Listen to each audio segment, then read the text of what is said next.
see if this works.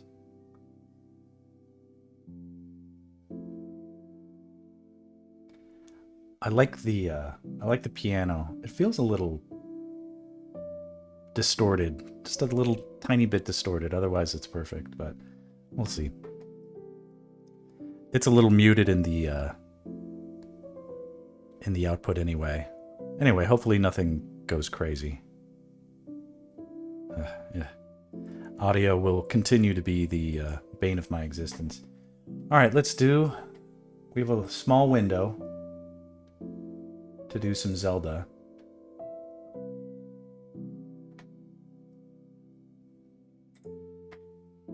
And when I say small, we probably have like half an hour. But that's okay. We'll do what we can.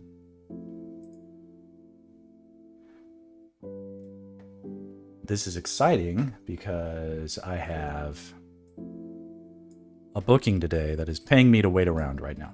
So any work that I get done on this means I'm getting paid to draw something that I want to do. And even if it's just for half an hour, it's going to be worth it. It's going to be worth it to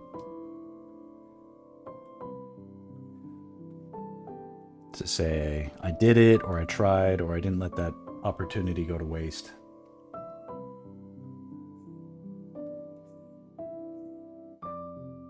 I didn't stream this morning because I was exhausted. And other reasons too, but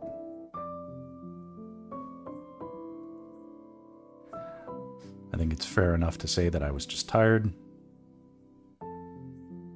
And I'd been consistent with it for a while, so why not? And here comes my son. Hey, Robbie, what are you doing, bud? Come in here so I can hear you talk. I'm trying to find a small paper towel, a small one. Small paper towel. Did you make a little mess? No? A small paper towel. How about a small regular towel?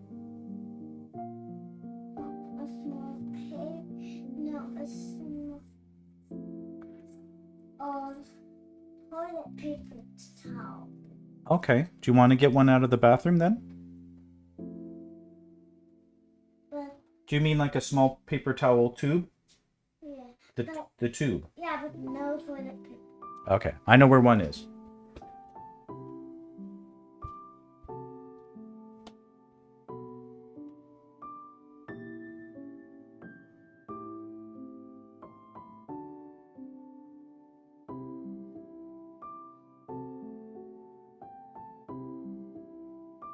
Robbie. Robbie. Robbie.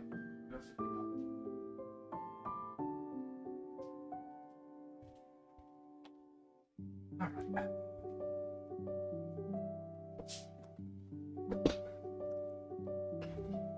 Being a parent of small children means you never, ever, ever get to throw away a toilet paper tube.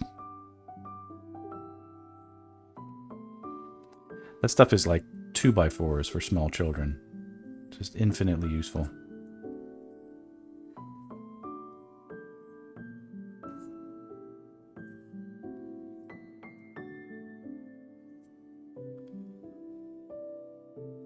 This is getting a little overshaded here. Okay, forgot to say, I'm just doing a mini stream to catch up on some progress that I couldn't make this morning because I was resting.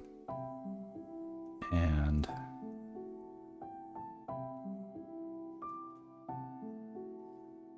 the focus right now is trying to do some ambient occlusion shading.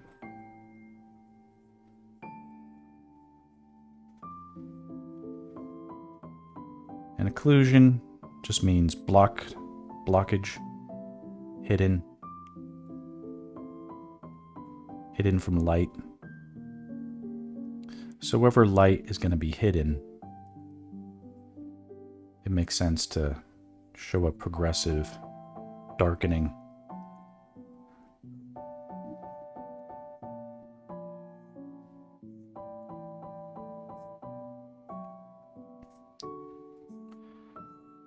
soft edges on rounded forms.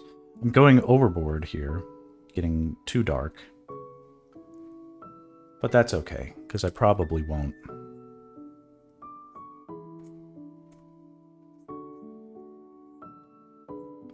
I won't end up using too much of this shading on this ghost after all, because the ghost is sort of glowing, isn't it?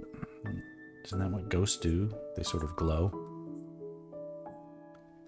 However, I'm not entirely sure exactly how I'm going to handle that glow, or what color, like what color is a ghost? I mean, I guess never say never, but currently I don't believe in ghosts. I believe ghosts are... I imagine ghosts to be figments of people's imagination.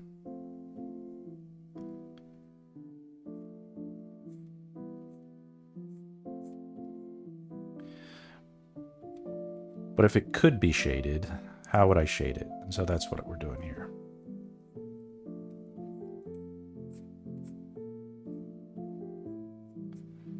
If I can, I want to provide a somewhat unified aesthetic, at least in part, throughout all these pieces.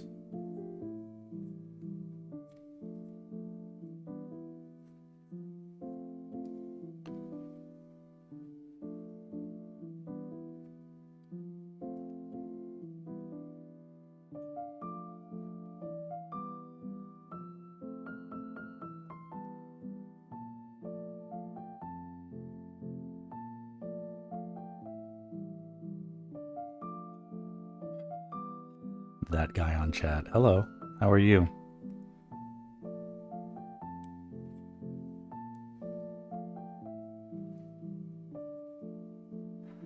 I'm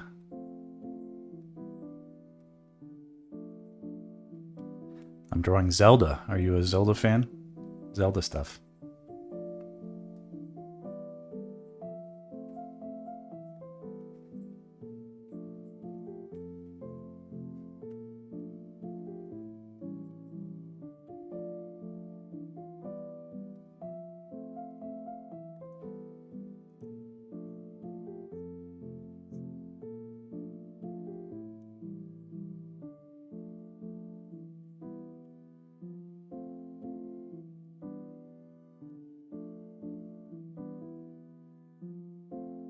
And it's okay if you lurk. The truth is, this stream may not go that long. I have a client meeting at...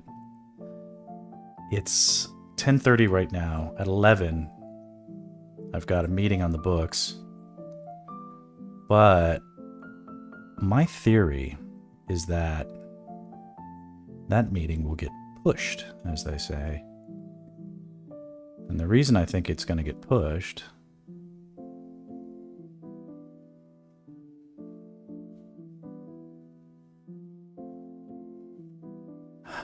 That's quite a mouthful. That guy on chat says, in exploring the artistic representations of the Legend of Zelda series, how do the various stylistic choices across different games, ranging from the vibrant, cel-shaded aesthetics of the Wind Waker to the intricate dark tones seen in Breath of the Wild, reflect not only the thematic evolution of the franchise, but also the cultural influences and technological advances within the gaming industry during the respective release periods? My goodness. That is it's quite the question. Well, total stranger, there's definitely...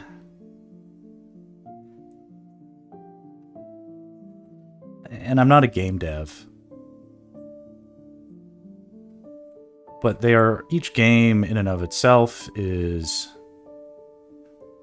product of hardware and software limitations, and of course, conventions of the time period that they were developed in. In all Zelda games, pretty much, They represented a opportunity for Nintendo to showcase advancements of the hardware and essentially an opportunity for the Nintendo team to flex, be like, this, we can make a game that is show-stoppingly good.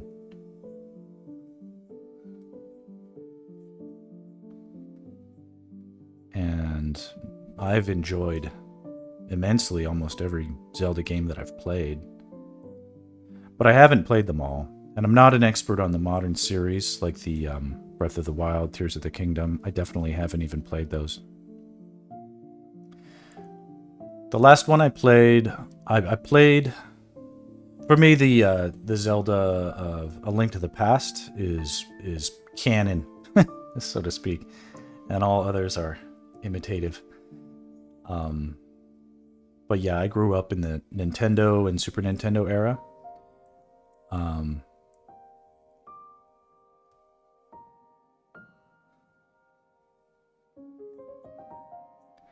And I'm biased to prefer some of those versions aesthetically. The top-down stuff really did work for me. But I understand that why it sort of...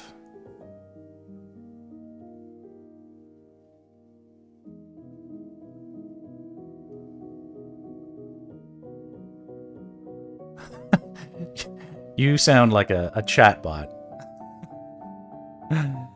That is a hilarious. But I'll talk to you anyway. I don't care.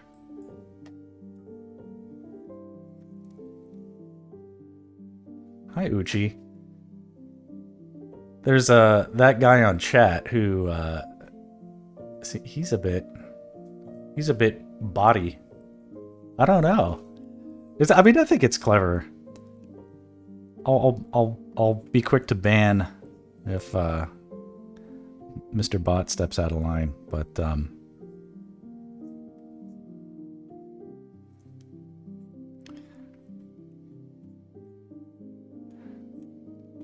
you can if you want to chat like a normal person would.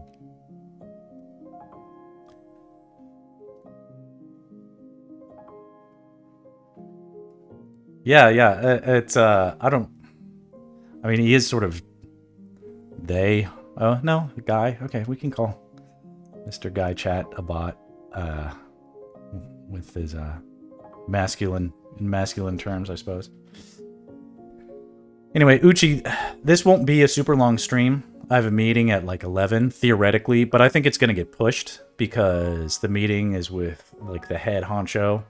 And their time is always, I feel like they like flex on everybody else by like postponing meetings at the last second. And what I'm hoping, this is my hope. Paragon of restraint.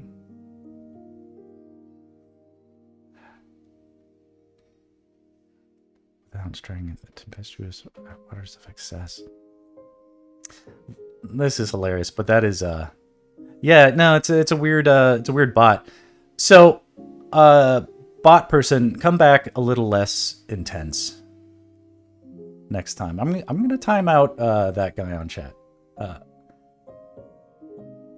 Yeah, 600.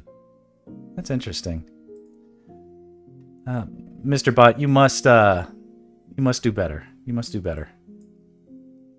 So anyway, Uchi, what's up with you? Are you working today? Or are you, that could be a troll. What do I care? This is like, I'm not super sensitive about,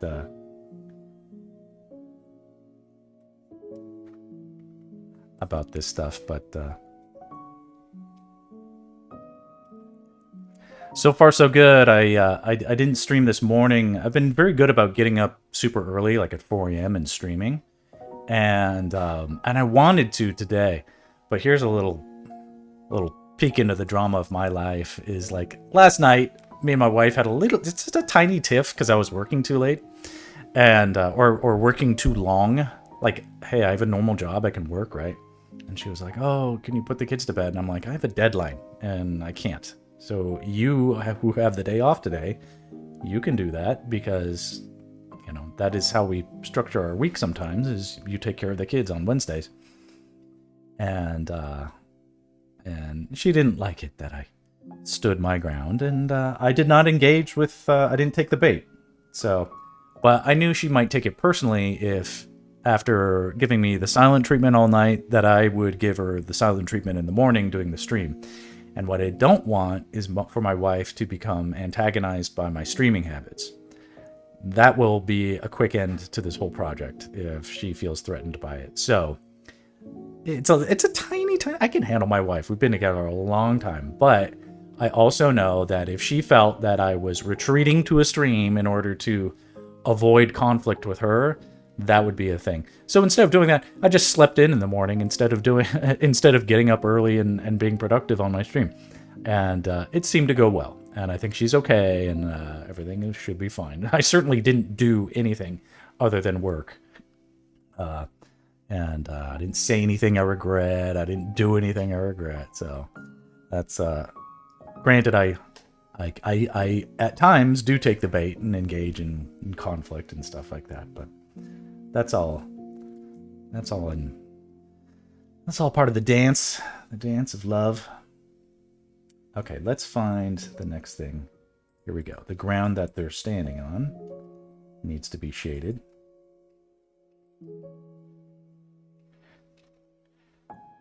Uchi, what time is it where you are?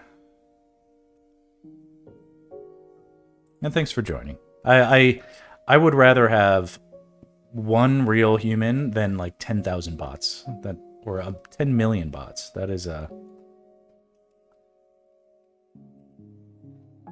Next time I get a bot in chat, I'm gonna roast them about AI and all those other things. It's really,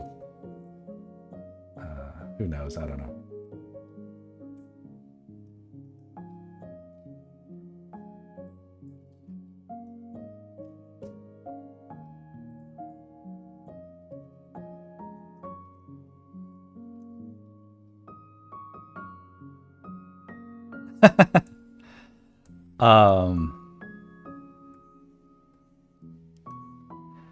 What would 10,000 bots translate to in ad revenue? I don't know.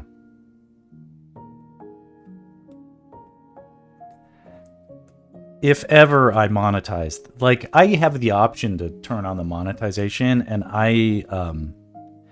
to be on, like, and I work in advertising. I think Twitch generally is a little heavy-handed with the ad stuff. I'm not, like, the channels that I go to, it's like the second I click over to them, and I have to sit through a bunch of ads, and like, I get that, and I definitely want people to get revenue from the time that they put in.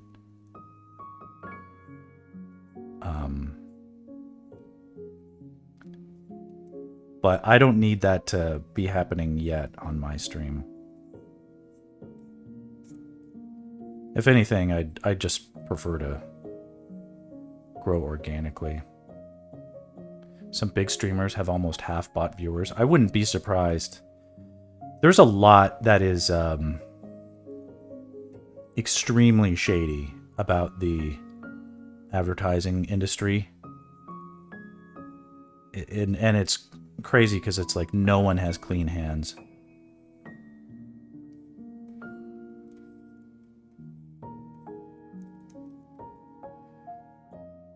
Yeah, I'm here for human interaction. I have a job that, even when it's not going great, it does make money and I can pay my bills with it.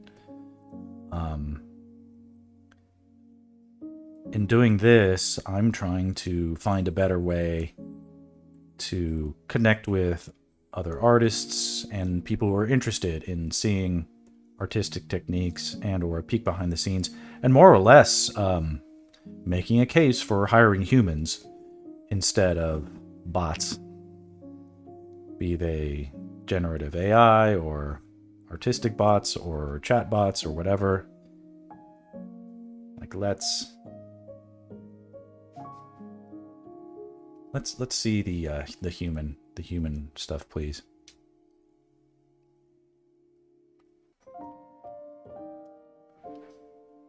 so that's some shading on the grass. That looks nice.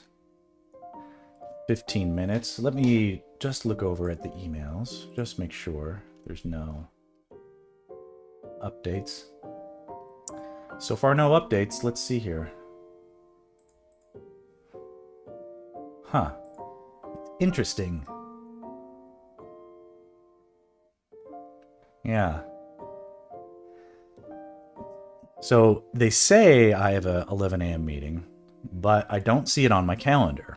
And if it's in 15 minutes and it's not on my calendar, then I don't think it's actually happening in 15 minutes.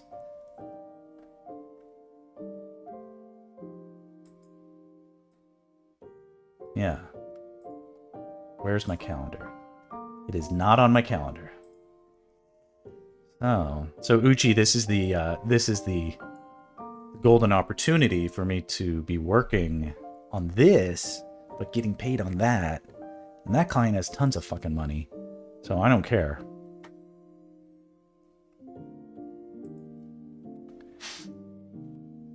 So in a way, the stream is brought to you by Airbnb, the client of the day.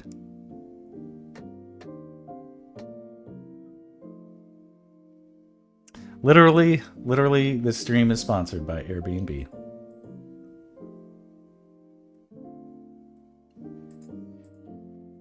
Okay, next up is this little owl guy. Uchi, did you ever play the Zelda stuff?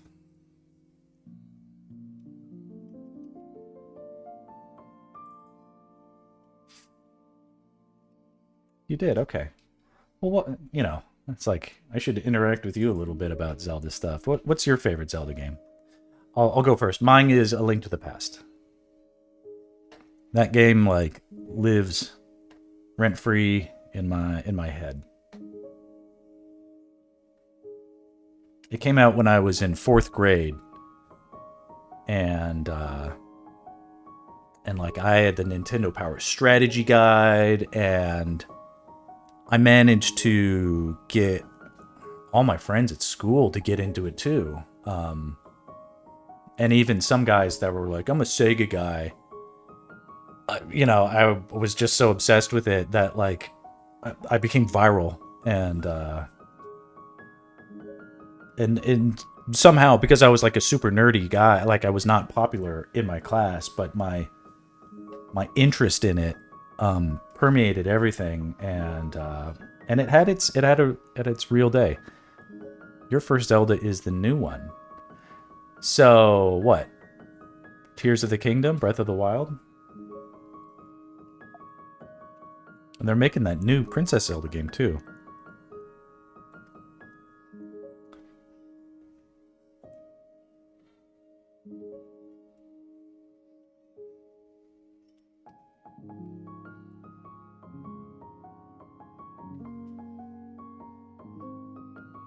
Tears of the Kingdom. I mean, that's amazing.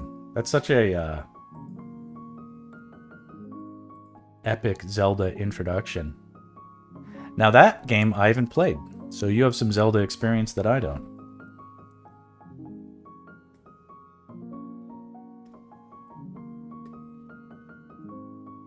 Okay, thinking about shading, occlusion shading. Where is light blocked on this owl?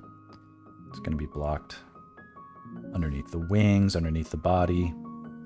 Owls don't really have necks, but light might be blocked a little bit under the beak, under the eyes, under the eyebrows, definitely. Maybe a little bit where the forehead meets the beak. Definitely some under the fluff of the cheeks. And a little bit where... I'm a freelancer. My client is actually not Airbnb, but my client is the company that produces commercials for Airbnb. So I'll pull you up an example.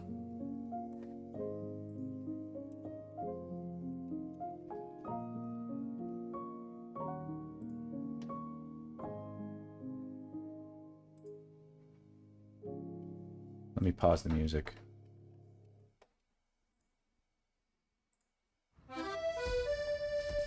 Oh, hold on. Here it is. Okay. Okay, so this is like currently airing.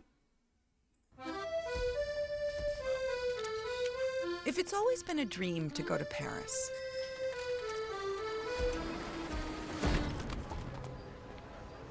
why stay in a hotel on the touristy side of Paris? Get an Airbnb on the Paris-y side of Paris. It was all a dream. I used to read Word Up magazine. Salt and pepper and heavy D up in the limousine. Hanging pictures on my wall. Every Saturday. This is already out. This is not a... that's a great point. So that would be a violation of 1,000 different NDA contracts that I've signed. This has been... this is literally airing right now. So that's not a leak, if you will. Yeah, the stuff I'm doing right now is part of that campaign because it's immensely popular. And that if I showed you what I'm working on, yes, that would be a major violation and a leak, and I'm not going to do that.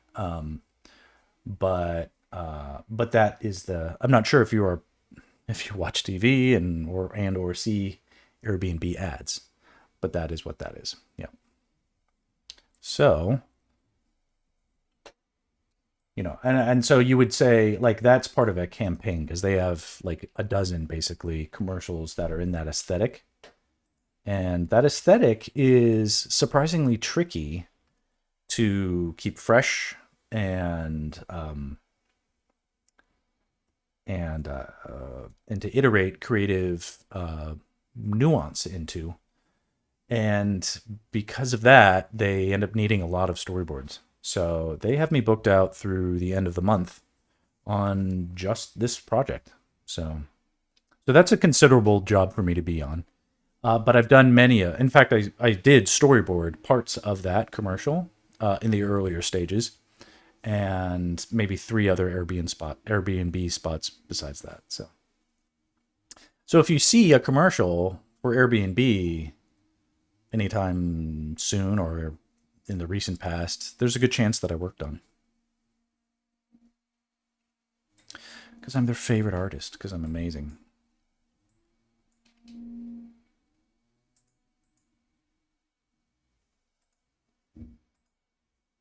And they don't have IMDb for commercials. And so that's part of why I'm even doing this stream, is because like no one outside of how you must be hella expensive to work with. I'm not the most expensive artist out there, but I'm far from the cheapest, and I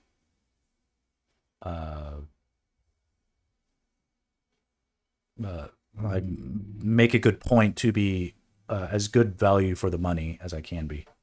So the budget concerns are usually people know that they're going to get their money's worth. That's why do I charge per hour or on a project? I charge per hour, and it's not, that doesn't sound like it's super lucrative, but it adds up. And for the most part, people, when they have any real budget, they'll just book me for like a day or 2 days or 3 days or a week or 2 weeks. Sometimes projects are big projects, and they know that what's happened is advertising used to be comprised of entities that were not thinking as competitively as they used to have to. It used to be they would compete with... It used to be far more formulaic. Now it feels like they try to make everything go viral, and it's kind of difficult to do. So, hey, what's up, Boxer? So there's a lot of pressure for companies to make amazing commercials, and yet at the same time, they've sort of eliminated all the older advertising people who actually knew what they were doing. So there's a lot of reinventing the wheel that happens in modern advertising that doesn't need to, but they, they want young people to be the advertisers making decisions. They know they want to target young people, so they feel like they have to hire young people. Now, there's probably some truth to that. But as a result, they don't know all the kind of like rules. And so they make a lot of mistakes. And so there ends up being a lot of extended bookings and changes that have to be made in the creative process that like any experienced person would see coming a mile away. And yeah, and like I have 20 years of advertising experience, so I'm always quick to be like, you probably should put a helmet on that kid if they're going to be riding a bicycle. Like that's something that is interesting that they didn't do that in this Airbnb commercial.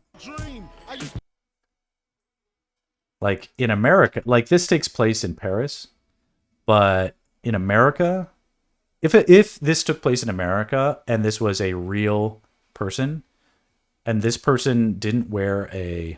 See, it's actually really bad that they're even distracted.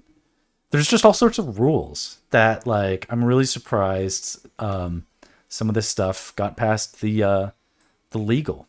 That's what they call the lawyers who have to sort of sign off. They do final sign off on things.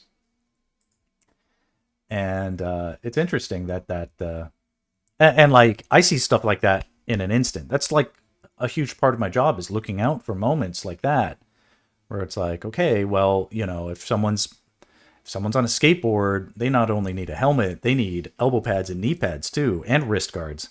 Like it's all the things. And you might say, well, Max, is that because there's laws? I'll tell you something. There aren't laws. There are no laws that say you have to do these things.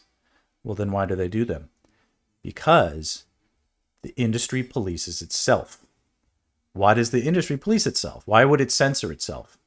Because if the industry doesn't censor itself with enough enthusiasm, then the government will actually step in and begin to censor the industry.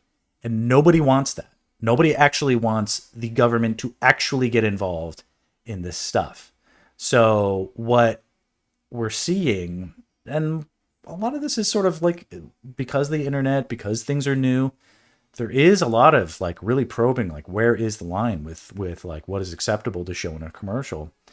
And so I'm seeing a lot of new stuff happen, but whether or not it's a good thing, ultimately, it's good because we stood out and we did something different, and well, there is an art to the censoring. So listen, all I'm saying is like you don't want the government actually being the ones to step in and regulate the advertising. Like there already are rules against like you can't advertise, you can't do false advertising, for instance. Like the FCC will like have serious things to say about that. But aside from that, like the content of the commercials is mostly self-regulated, and that's because we don't want FCC overreach becoming its own issue. But these rules like are slowly being forgotten, and new people come in and they're like, what's wrong with having people chug a beer and then getting into a car? I'm like, okay, I'll draw that for you and I'll point it out. But it's like, if you really want to get that on the air and have that happen, it's not going to be like, there's no IMDb for commercials. No one's going to know that I had any part in it. It's just going to be on you guys. So like, these are literally real things that I have to sort of point out to people that then they should know better. Yeah. But what is the problem with someone chugging a beer and going for a drive? It's no problem. No problem with that. All right, so let's see here. Let's get the music back on. So Boxer, this is the cool thing, is that I theoretically have a meeting literally right now at 11 a.m. And that meeting invitation is not in my inbox and it's not on my calendar, which means we're in Bonusville. We get to get paid to do more Zelda. So, because I'm on the clock right now. So let's get back to the music. I am going to switch the music, though. There's some sort of distortion on this piano that's bugging me. So let's go back to... This is a good one. Zelda in Sleep 2. This was good. Zelda.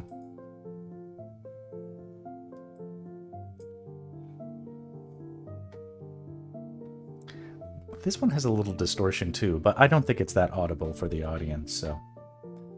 Okay. So now we're going to shade the left tree area flats.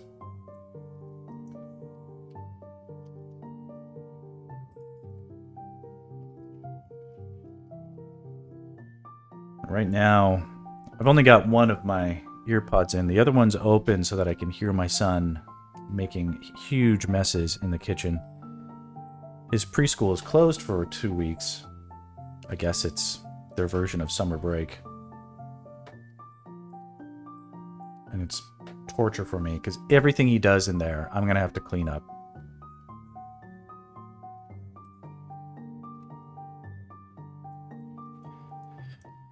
It's the sound of my time being wasted. But I don't want to be a butthead. He can be creative. As long as he's not drinking cleaning fluid or something.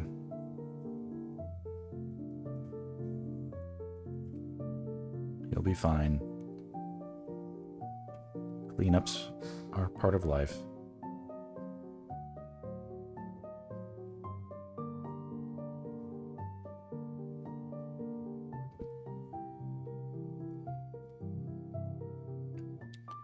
Just adding a little bit of shade. And these little divots, these irregularities in the graveyard. Give it great texture. And the overlaps show depth, which creates a great sense of space and environment.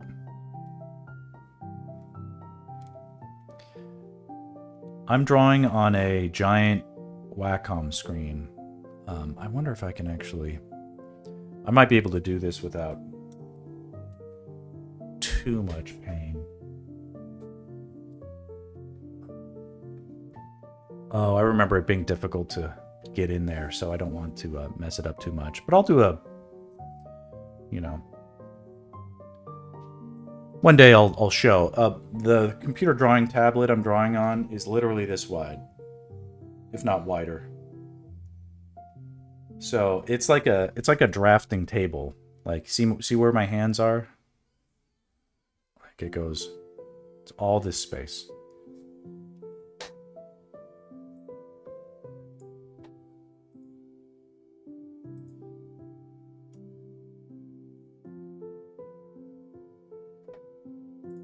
Still nothing on my calendar.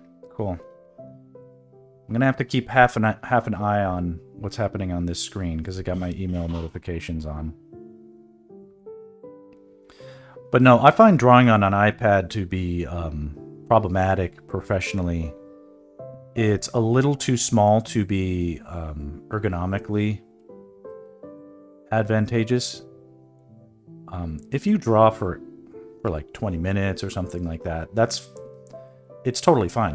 Then it's like a little sketchbook. But if you're drawing for 8 hours plus per day, ergonomic considerations are absolutely paramount, and you'll end up seriously injuring yourself slowly, and you won't even know it if you're like this drawing. Like, it's okay if like you're like doing it via hobby or whatever, or you're like, I'm relaxing, I don't draw often, but when I do draw, I like to do it in bed, I got it on my lap, my knees are propped up, my head's against a pillow. That's great. But if you try drawing in bed for more than 3 hours, like your neck's gonna get fucked up, or, effed up,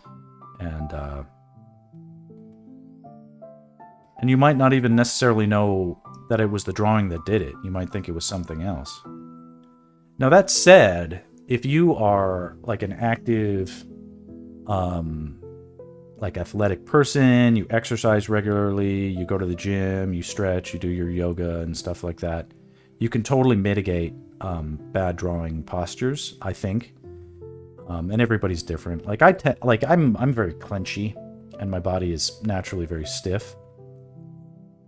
So bad drawing posture on me is bad. And even right now, it's bad because my abs are all flabby and I'm carrying belly fat, and and I'm not doing my yoga enough. But at least I'm sitting upright, and I got my giant tablet. It's like a drafting table. It's at a 45-degree angle, pretty much exactly. I don't strain. I don't tense up. I don't overreach. I don't do anything crazy. I actually put most of my weight on my right hand, which I'm not drawing with, so that my left hand isn't just tensing up and drawing at the same time, trying to support my weight. So it's pretty evenly distributed, and it's not problematic. And as a result, I know I can draw 8 hours a day minimum for indefinite amounts of time.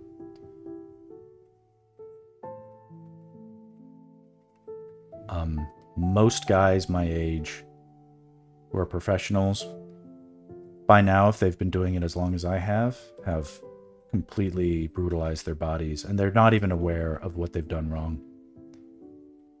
And I would love to make that a better point about the importance of drawing, but also not drawing in a way that hurts yourself. There was a girl who I would see at studios. She was like this. She was like, her eyeballs were like touching the screen. She was so close to it. And like she'd be like this, and then like her other hand would be like way out to the side. I animate too, right? I can animate.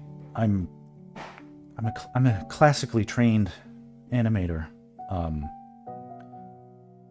But yeah, I use a lot of my animation knowledge when I do my storyboarding.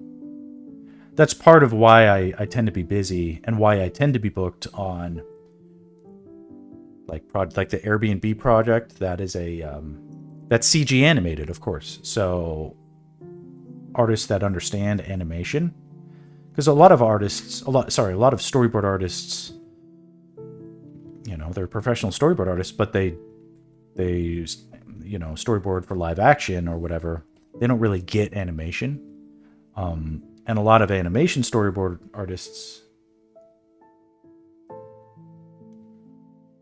don't really get live action, but I'm in the gap where I understand both. I'm like a hybrid guy. I know a few people who do it. Lol, it is really funny. They have like 1 centimeter gap between their head and the screen. That's bad. Like that's really, really, really bad. I can't imagine that is even good for the, like it's objectively bad for their bodies. It is objectively bad. I think that would actually be bad for the art too. Like I believe in putting like a lot of distance in between you and the art that you're doing, because you need to be able to evaluate the composition of what you're doing.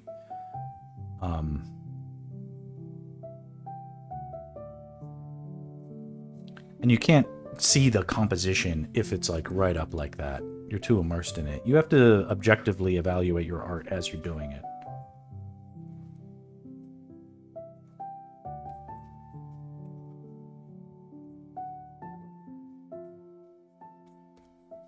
That tree is looking cool. They say they are comfortable that way. That's great. How old are they? And listen, if it works for them, that's great. But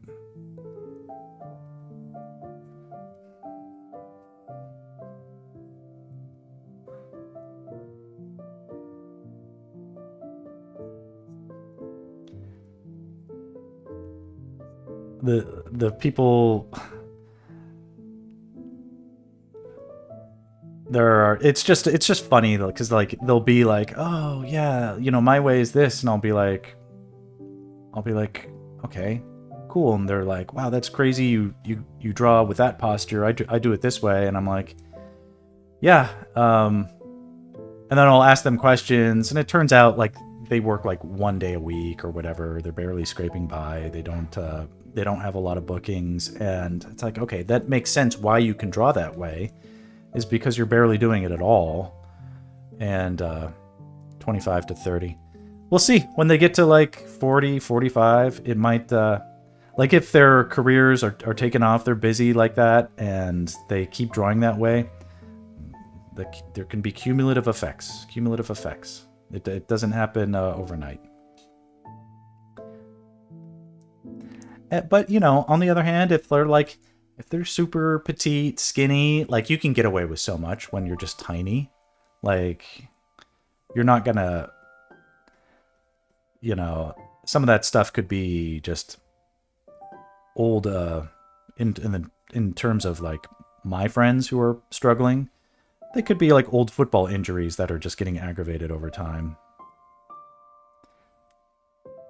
But we'll see. Like, you never know until you're actually there trying to do it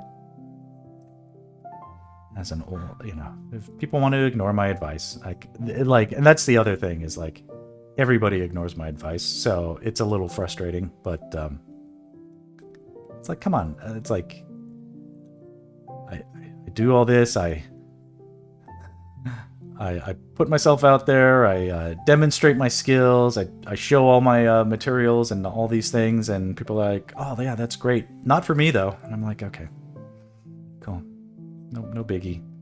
Just ignore everything I have to say. Squirrel Reaper, hey. It's going okay. Well, I'm super glad I did the stream. This is like an off stream time for me to be streaming. But I'm waiting for a work meeting that I suspect is going to be pushed and pushed and pushed. And since they're paying me to wait, they can pay me to draw Zelda as well. So it's going well. This is a fun opportunity to be getting paid to do this. You missed a very obvious chatbot that tried to, he was like, Steve Buscemi, hello, fellow kids. He was like, Zelda, exclamation mark. Would you care to extrapolate on the aesthetic differences between you know, the various Zelda franchises and the limitations of the hardware? You know, I'm just like, instantly outed as a bot, and so I gave him a little timeout. I think it's interesting. I didn't feel like banning him forthright, but there's probably a great reason to, because he's probably what he's doing is spying on all you guys, not just me. So next time I see him, I'll just ban him. Now that I've thought about that, that actually makes sense. Robbie, please don't make messes in the kitchen, okay? Okay.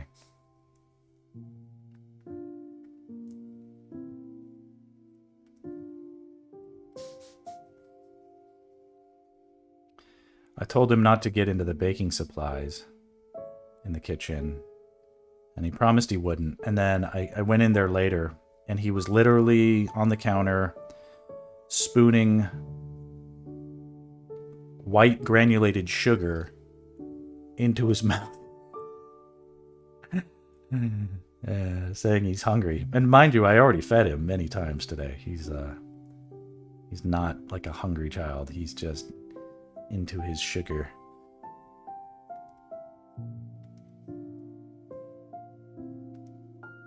Okay, I don't want to go overboard. That's decent. Decent shading for a spooky tree and some stuff there. Yeah, he needs that sugar. That dose. Sugar is like a spoon of sugar when you're like and you know you're not supposed to do it. It's like, of course, who could resist as a young child? Why do dads have to come in and spoil everything? And like, I didn't even stop him. Or I mean, I did stop him, but like, it's not like I stopped him before he did it. Like, he got a few spoonfuls in there for sure.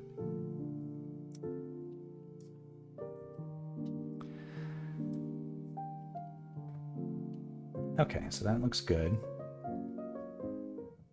Still no meeting. So let's see here. On to the next.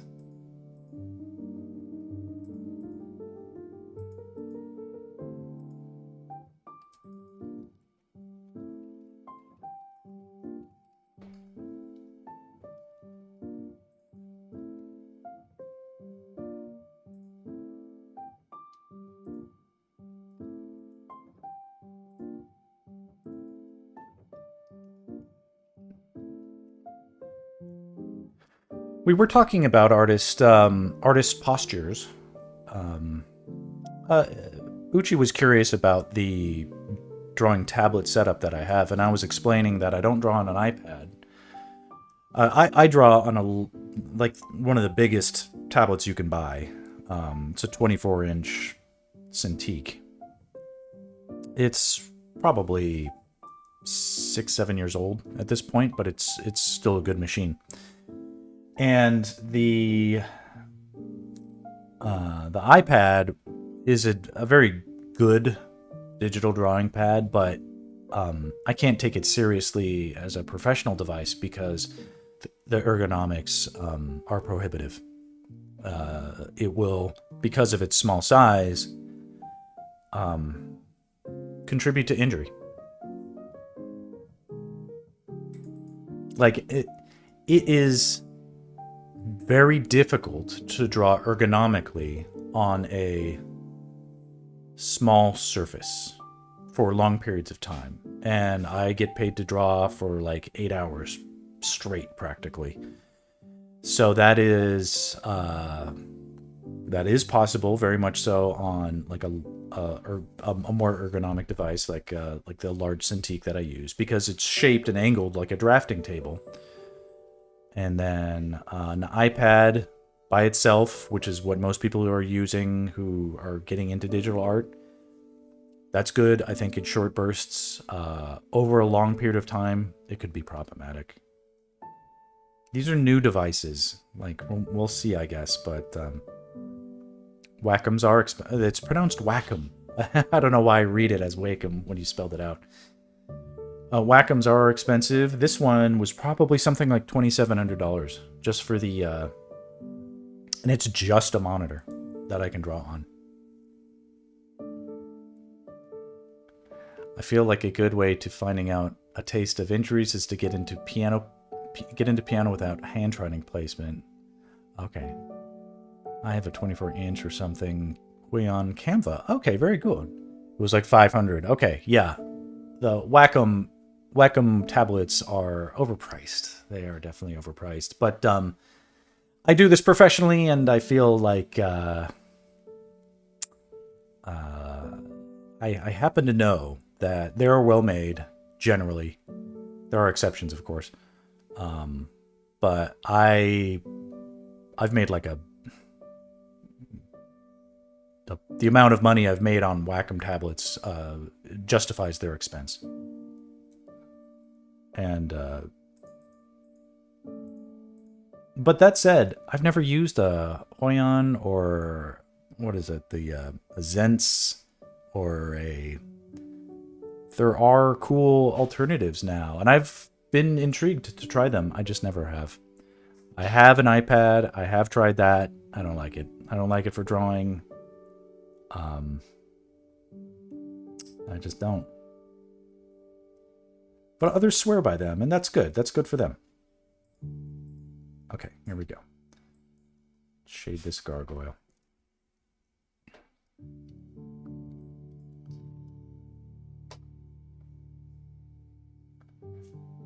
This gargoyle was much bigger in the original thumbnail.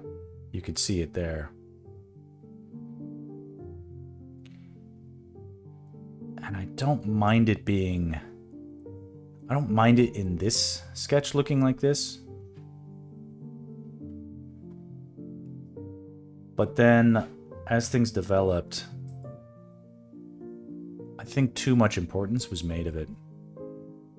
And I wanted the owl to be a little bit more important. So I pushed it back. I got into piano and used Guitar Hero like program for piano. I would constantly do this thing where I would tilt my hand so I could jump to far away keys. I ended up having veins inflame profusely. Oh my gosh.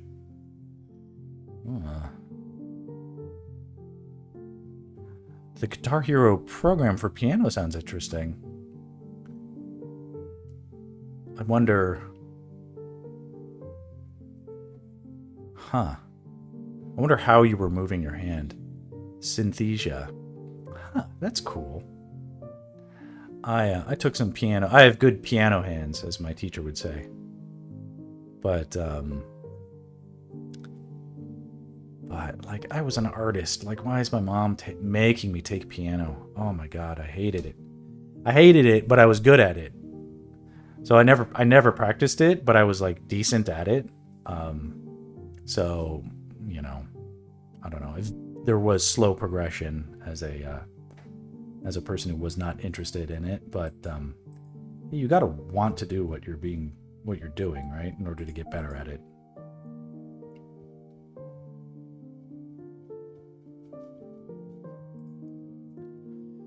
It's much more robust than Guitar Hero. I can also pull up music sheets. Oh, very cool.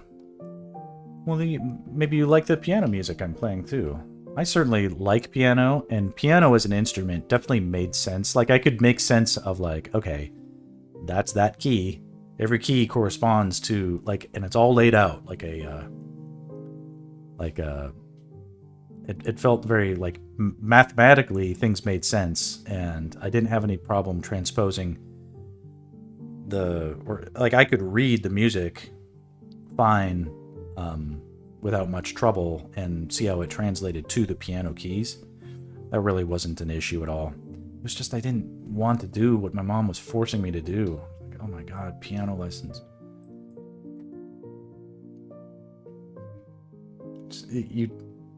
Sometimes that stuff, it just makes you feel like a dork. If you don't want to do it, it's like getting in the way of the things you want to do. So right section. Okay, so we'll shade up this area now. Looks like there is, yeah, I'm going to turn off this glow that's impeding my strength. Okay, you are really good with cooking. Okay, yeah, I'm quite the accomplished chef de cuisine myself, but only in a hobby way. I've never had to work in a kitchen. I must have worked on some comics too, right? Where can we find them? So my comics are banned. No, they're not banned. But you would have to go to the internet Wayback Machine. Let's try this. 3-minute max.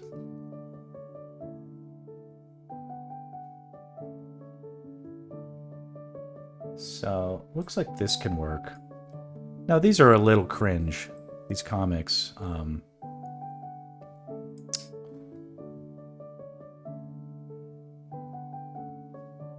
So if you click... So this site isn't up anymore. I used to collaborate with my father on a web comic called 3-Minute Max. And he was a superhero that could stop his heart and teleport and do all sorts of... So you can see some of this stuff. This is not great color. This does use like some of the techniques that I was using, but like all this stuff was so rushed out. And so let's see, will this work if you just click back? So this is cool. So like this actually does work. Like you can read this. Here's what drives me effing nuts. and I complained about this then, and I complain about it now, was that my dad we didn't have endless money to put into. The artwork is nice. I considered this was the only project that anybody ever paid me to do any color, and my dad was only paying me like a stipend. Basically, it was I wasn't making tons of money, but if I had free time, I wasn't working on storyboards every damn day, so I did have moments where I could get into the. I was able to get into the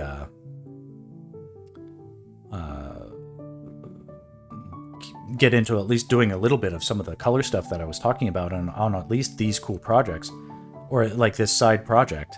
So this is me going backwards. So the story doesn't make sense. It's being told in reverse.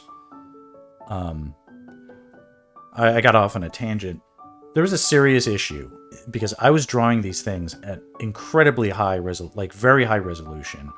And then my dad, because he didn't want to have a bunch of hosting fees, was displaying this stuff at like a very, very low resolution.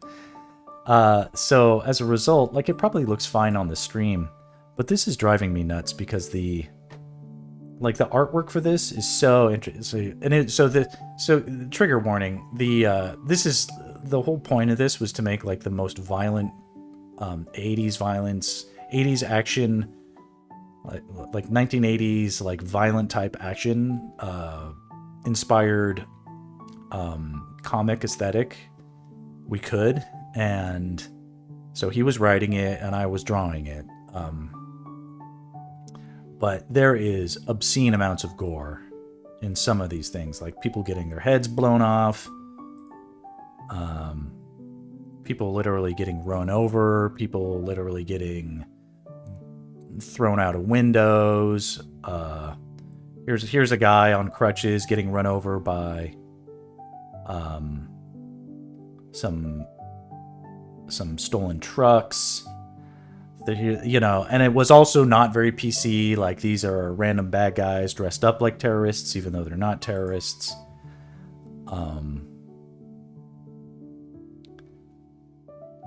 And it's like, at the time, this was all like, I don't know. There was, it felt like politically this stuff, like politically I have no taste for this kind of, now that I have kids and like I grew up in a world where shit like this actually fucking happens and it's horrible. The concept of this like being like, oh, like hypothetically, like this terrible thing could happen. It's like, now this shit is actually happening and it makes me sick to my stomach.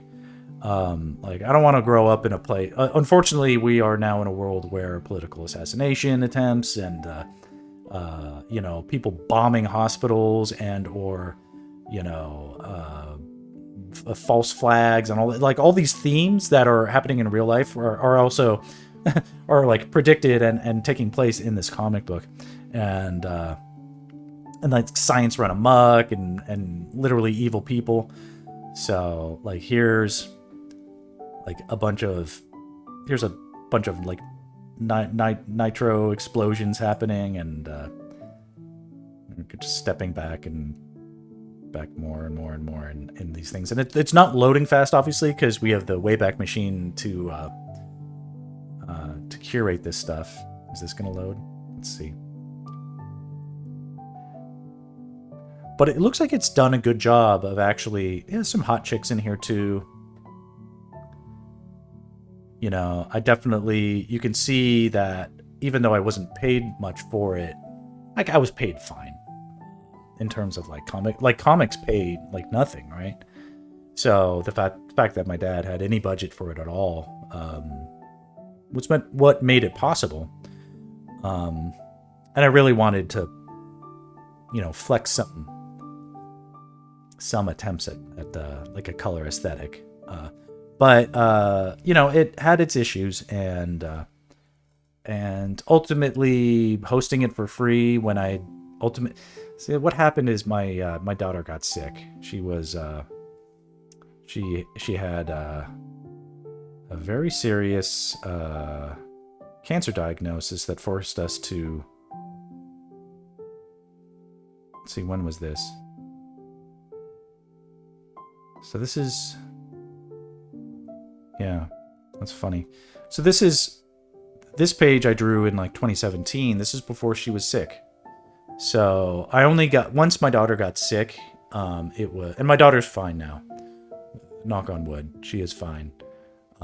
But for many years, she was dealing with shit in the hospital, and I didn't have downtime the way I used to. So I had to either be working my ass off for serious dough. That was the only thing that could justify me taking time away from the hospital, or like helping with whatever medical need that was coming up, which was constant. Because I didn't want to, you know, if things didn't go the way they were supposed to, I didn't want to have regret about where I decided to spend my time while she was sick. So if it's the question, it was a really rough time. In a lot of ways, I'm better for it. And because where's some wood I can knock on, you know, find some trim.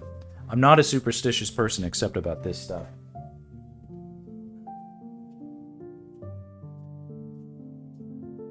This whole house is made of synthetic wood. Okay, I found a wood frame that I can knock on. But I'm grateful for how things went, but it is it's a very serious, and actually, like, if you read into the comic, eventually, because my dad would write little blurbs at the bottom, and eventually, like, he's like, dude, Max's daughter is sick, and it's, like, destroyed our lives, and we don't know what to do. I don't know if we can continue the comic. Ultimately, my daughter getting sick signaled the end for this project, because not only was there no time for me to work on it, there was no time for my dad to work on it, because we needed him to come to the hospital to help out with stuff too. And that all this stuff ultimately has a lot to explain with,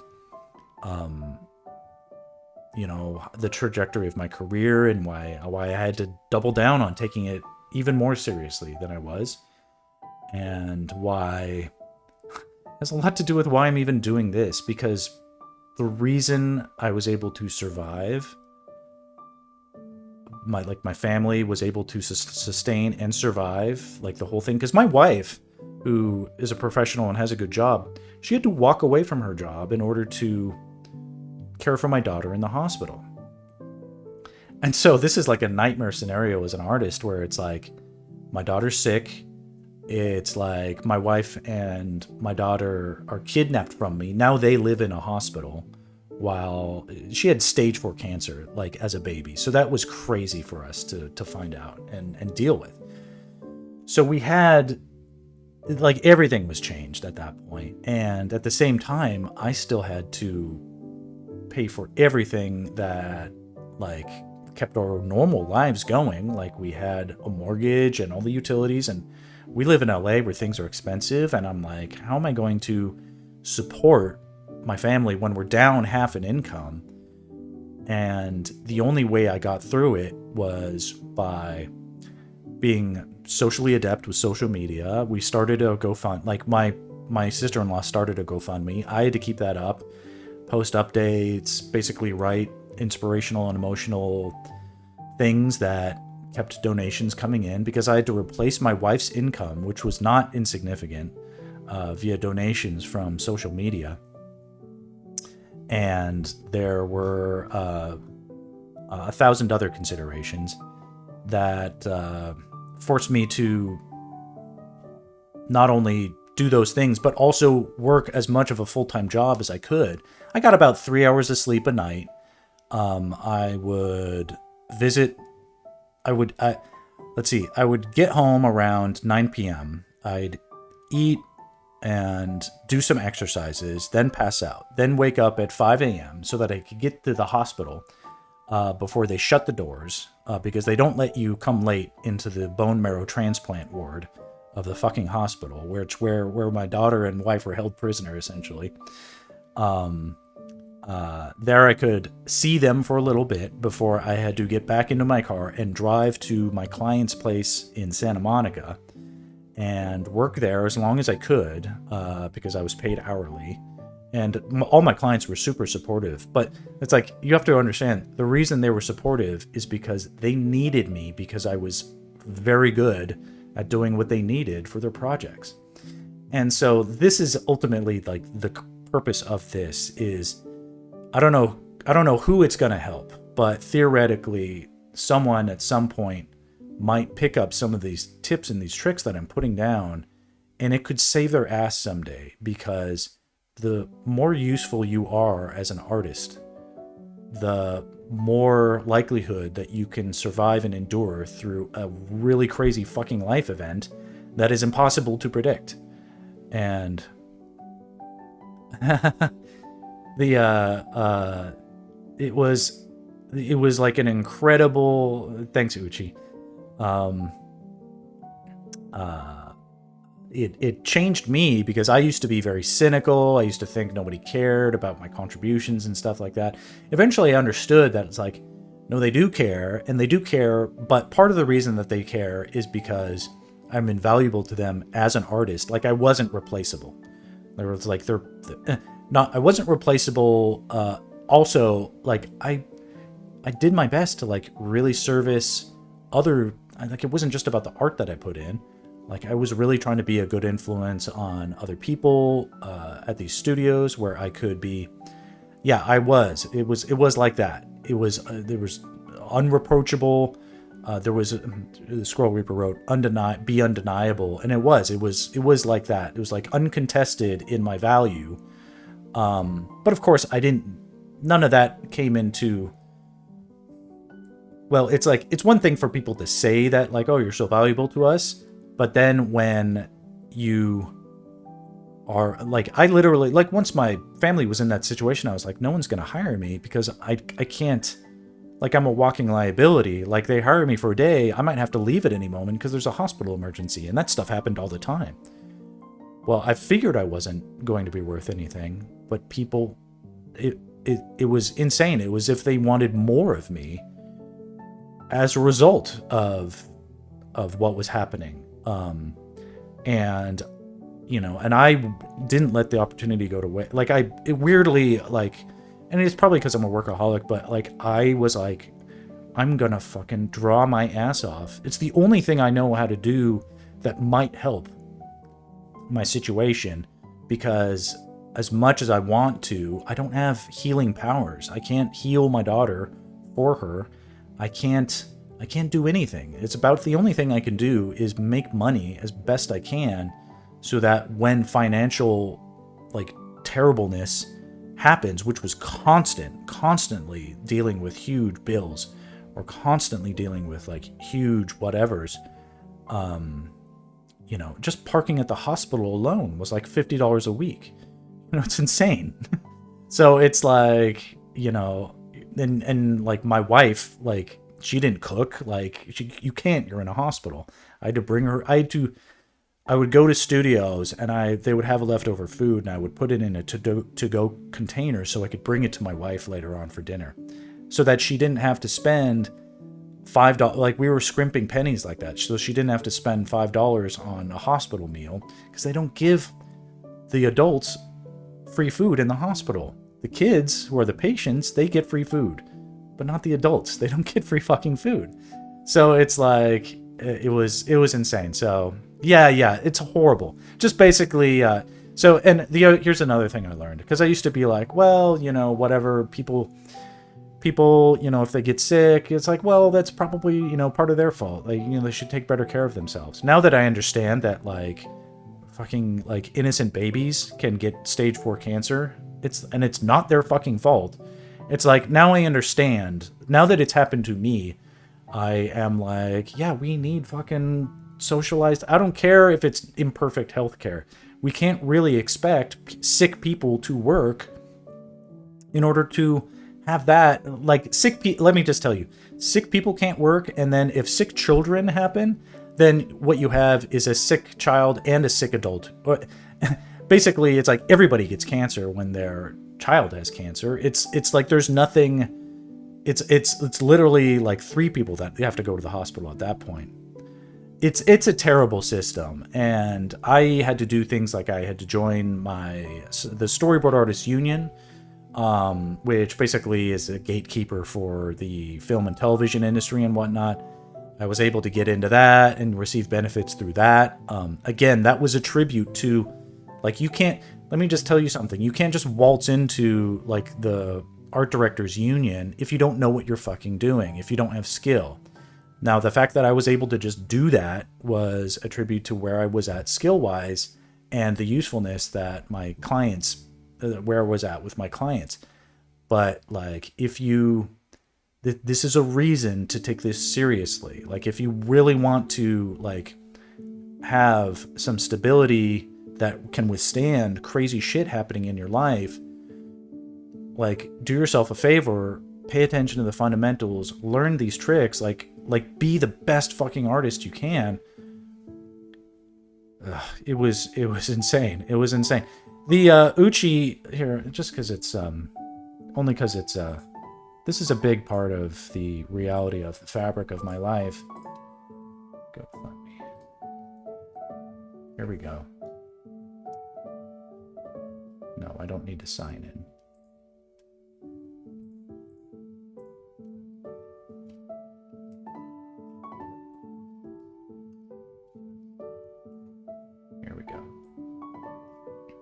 So we can search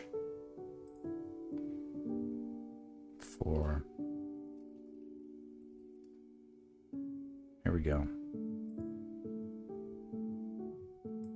So if you search, and this is part of the reason, like, I'm not particularly worried about, like, personal exposure via Twitch. My life is already exposed. It's just completely exposed via the shit that we had to do just to, like, live.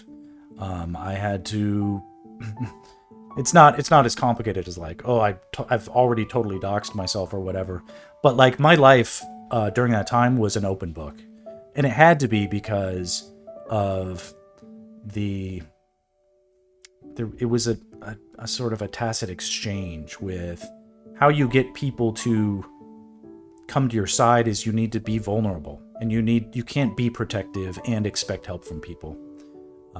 And I understood that, and I did what I had to do in order to get us through that time. And part of that was, participating in the fundraising of what had to happen. And now this says we raised 66,000. The true number is slightly closer to 100,000. There were donations we received on the side that aren't reflected here, that were more direct, and from people whom I've never, even to this day, even met. Most of the people who donated to us, I never met them. I don't know them, and I'm incredibly grateful to them, because this essentially replaced my wife's income during the 18 months that she couldn't work and that my daughter was in treatment. But Uchi, the story is here. You have to go back and you read it in chronological order, of course. But how would you even do that?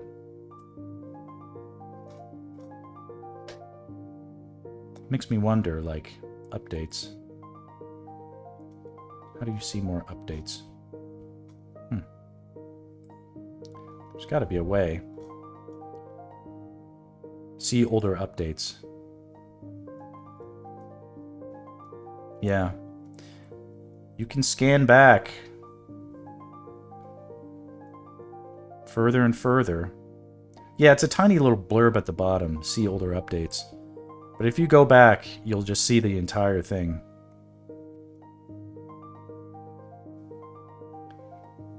There was a lot of crazy stuff. Here's a funny... Let's see if will this open? This is me. This is me much younger and skinnier. But this is when she was going through immunotherapy. So this is past all the chemo. This is her while she's got her hair is coming back. And so all that. So if you're curious about the story, because I grab a box of tissues because I took people on a ride, an emotional ride throughout the whole thing, and that was that. But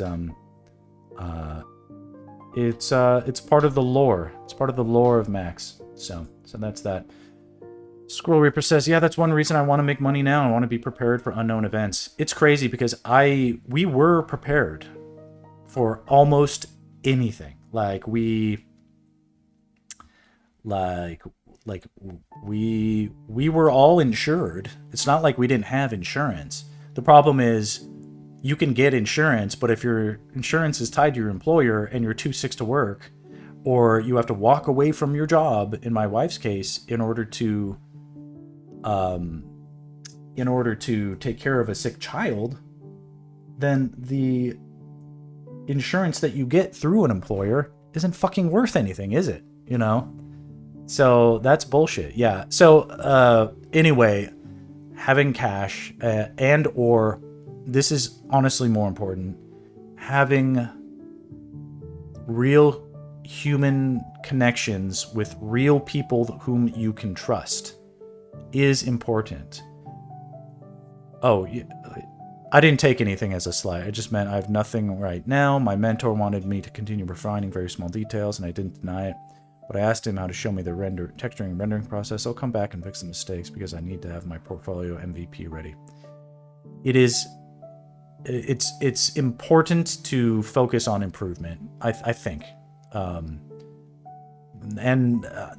doing that here. I'm really, I want to use this Zelda project as a way to not have skill drain on my coloring, and also have an influence with and people as well. So anyway, I'm sorry about I'm not sorry, because it's actually an important part of having motivation to do something is important, but having kids was motivational for sure. Having a sick family member that in that sort of context, it was insane. I remember being super exhausted, but there was no stopping me. I was insanely driven to protect my family as much as I could. It's because here's the thing. It's yeah, I'm tired or whatever, but it's what am I going to do? What am I going to do? Get good sleep? How am I going to sleep? How can I enjoy my sleep if I know that by sleeping I'm wasting an opportunity to do what my family needs me to do right now? Can you enjoy a relaxing moment to yourself if you know that what's at stake is being threatened? Of course not. So, and it's people are wow, you did this, you did that, you made so many bold and incredible decisions and whatever, and there was something about that time that everything was a no-brainer. There was no choice. It's when, people were they're interviewing them, wow, you rushed into that burning building and you saved that baby. And it's you're not thinking. You just do it. You have to, and you just do it. So, when that moment happens to you guys, or, I pray it never does, but if it does, you'll do the right thing. But there are ways of preparing for things as well. So this is just prepare for hard times, and then it'll go easier for you. Yeah, my hate for American healthcare is possibly even greater than yours, but maybe you have your own story. But that's sort of my story, is that yeah. And so in a weird sort of follow-up, so my family right now is on my union health insurance. Well, here's big surprise, is that because of all the industry contraction, all my union jobs have dried up and gone away. Like there's literally, and I'm not the only one. In fact, literally almost everybody, well, not literally, probably about half of the entertainment unions in Los Angeles are in a crisis right now where their members are not making enough hours to get the health care that they would normally get when things are busy. And it's a serious issue. So what will probably have to happen is my wife will have to go back to work full time. Too bad, so sad, boohoo, you know, whatever. She'll be okay. And then we can get insurance through her employer. I don't want to have to do any of that. I don't like that idea because what if she gets sick? Then what the hell are we going to do? You know, so it's like, it's great. That's a solution, except it's not a solution. It's just, you know, it's just something that we can take advantage of, I guess.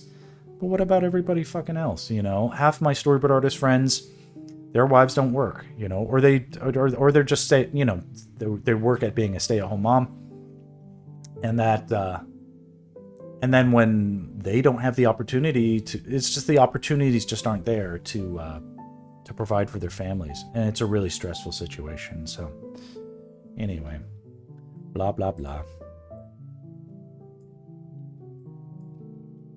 Anyway, the solution, if there is one, is to be such a badass effing artist and or creative person and or whatever you do. This is the reason, like, you want to be indispensable, undeniably indispensable, is so that it matters. If something happens to you, people, it causes a shitstorm that people have to react to and come to your aid. It worked in my case. I'm glad it did. I would like now that we're crawling ourselves out of that pit, I have to reflect. I have to do something to pay it forward, and this is part of that process. So, and this rant is brought to you by Airbnb, the people paying me right now to sit around and wait for this meeting. So it's exciting. In my country, you have to be gone for an entire year because of your health. They will pay you for half the year and insurance. Interesting.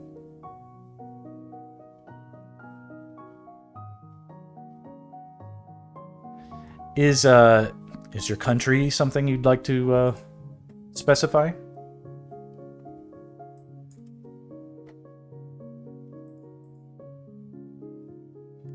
Easy money, bro. Just get sick. Jesus Christ. It's like, I don't know. I talk about this stuff, like, the part of the reason I don't talk about my daughter's stuff too much, it's because I do talk about it too much. But it's because I get triggered. I go on these rants, and it's just not something that is, it's part of me, but it's not necessarily the purpose of the subject at hand. So.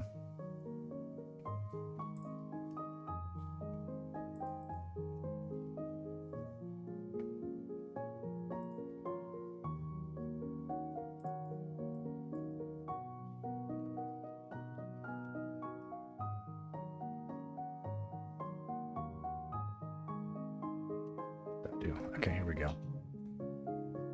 All right, with all that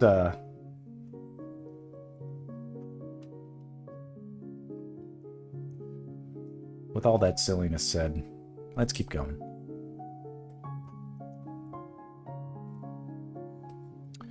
Ooh.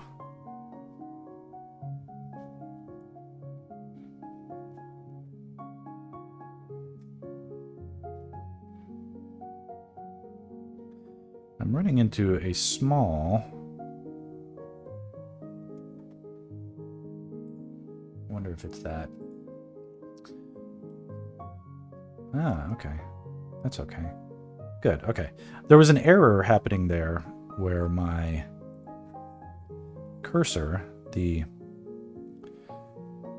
this little tiny sliver of pixels that represents the drawing tool that I'm using, it was glitching out and showing a mouse pointer. And what that means is it means there's some sort of conflict. And it turned out to be the just the shitty GoFundMe website. GoFundMe totally saved our asses, but it's tricky now because, like, I just shudder to think of the GoFundMe scams that might be happening right now with, like, AI and like pictures of sick children or something. Like, someone could be scanning pictures of my daughter as a sick baby, and because they were doing stuff like that. It was a known thing even when my daughter was sick that people would go and, like, find really cute, tear-jerking photos of like, oh, there's these beautiful white Norwegian twins that are so sick, they've got a rare disease, and like, this literally did happen. There were real pictures of this, and my heart goes out to those kids. I have no idea what happened to the actual kids, but copycat GoFundMes came up where people were like, oh yeah, this is a fundraiser for them, and it wasn't associated with them, and it was just people using pictures of sick kids to get money out of people. So it's like there's so much crime there, because it's like you're robbing from the people who are donating, and you're robbing from the people that you are using their likeness.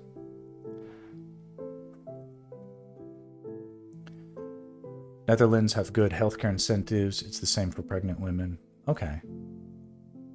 Are you in the Netherlands? That's cool. If that's true. Destiny, welcome. If you're just joining, I'm waiting on a client meeting that keeps getting pushed. And it was supposed to happen at 11. And I had a feeling it would get pushed, so I thought, why don't I stream until it actually shows up on my calendar, because then I can actually go to it. And they have not sent me that client invite yet, which means the meeting is still getting pushed and pushed and pushed. So I'm getting paid right now to draw Zelda. That's the best thing ever.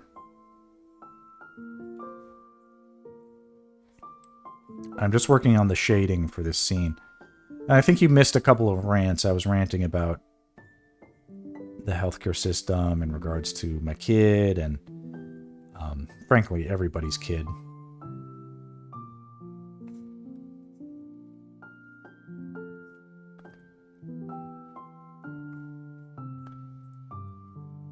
But my own personal experience is that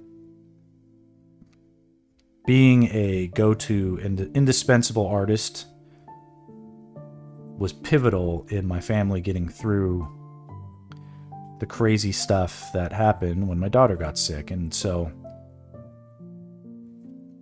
assuming that in the audience there are people whose healthcare systems are as fucked up as the United States ones, where we expect sick people to be able to work and provide for their own health insurance through their employers, and ridiculous notions like that. And don't even get me started on how that's supposed to apply to self-employed people like artists. Just obnoxious entitlements with people, I guess, who have never had any real sickness in their lives or something like that, where they think like this must be the best way. I don't know. In the end, I will say that the healthcare that my kid actually received was at the California Children's Hospital, was incredible. So, you know, I'm not railing against doctors. I love doctors. I love medicine. I love modern science and medicine. Incredible, amazing things. But the system that people have to go through in order to receive that in this country is terrible.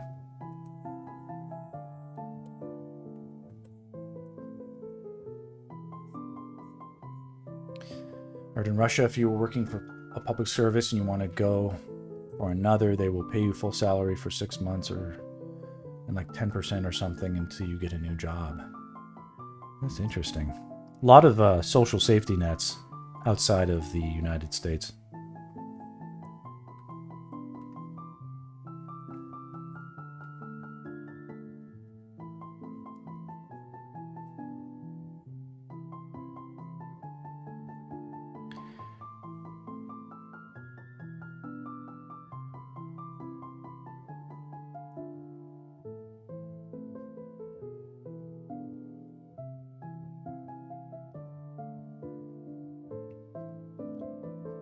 I guess, like, public service is its own.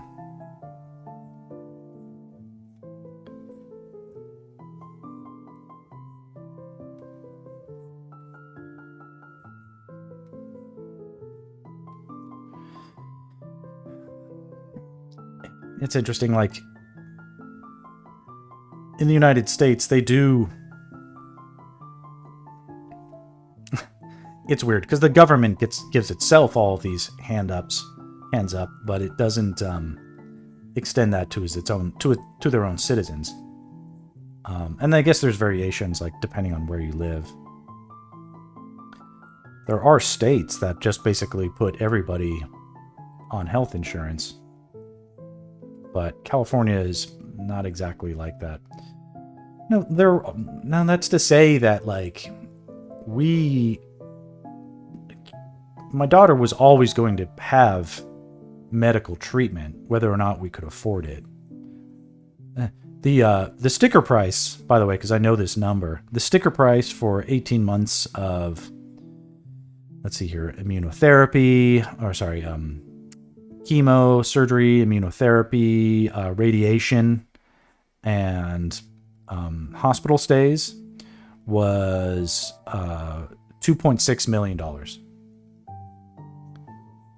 Or I guess that was 12 months, because that was the total benefits that we got. One of those, like, funny letters where, like, this, you've used these many benefits. So that was 12 months of it, and it didn't include from the year previous when we had started it. So it's basically in the $3 million to cure stage 4 cancer in a baby in the United States. That's the sticker price. They were never going to not treat us. It's just when you need the government's intervention on healthcare, it gets tricky because the government basically liquidates your assets. If I recall, I read into this, and I don't think I'm wrong, but, like, we couldn't simultaneously, like, own a house and, like, a bunch of assets while also requiring the government to pay for our health insurance for our daughter to the extent of $3 million.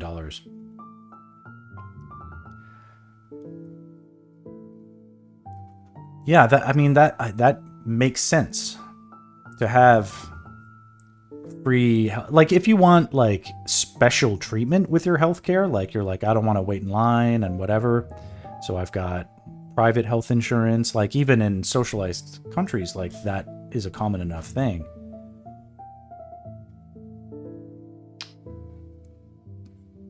Like, you can get supplemental insurance and stuff, right? But yeah, you don't want a position where you're like, sorry, there's nothing we can do.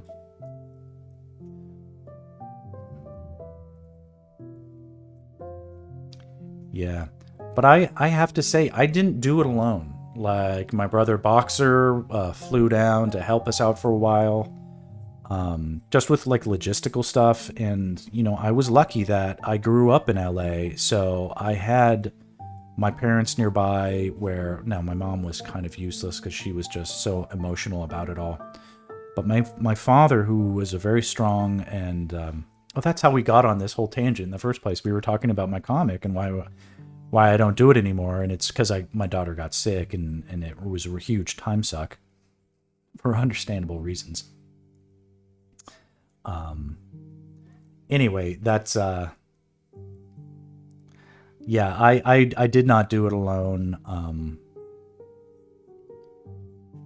And, you know, ultimately it's a tribute to my daughter who survived the scariest fucking thing you could ever go through as a person. It was terrible. It was like she was like a science experiment. The analogies go on and on. For me, it was like they were kidnapped. And I could visit them in prison, but they couldn't leave.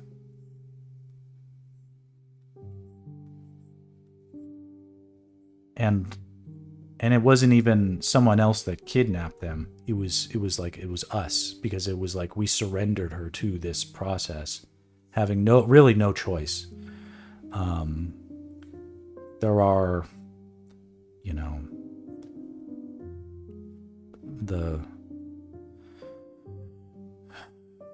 well, it happened at a young enough age where, for good or for worse, or for good or bad, she doesn't seem to remember much of the actual treatment, but it was nothing less than traumatizing.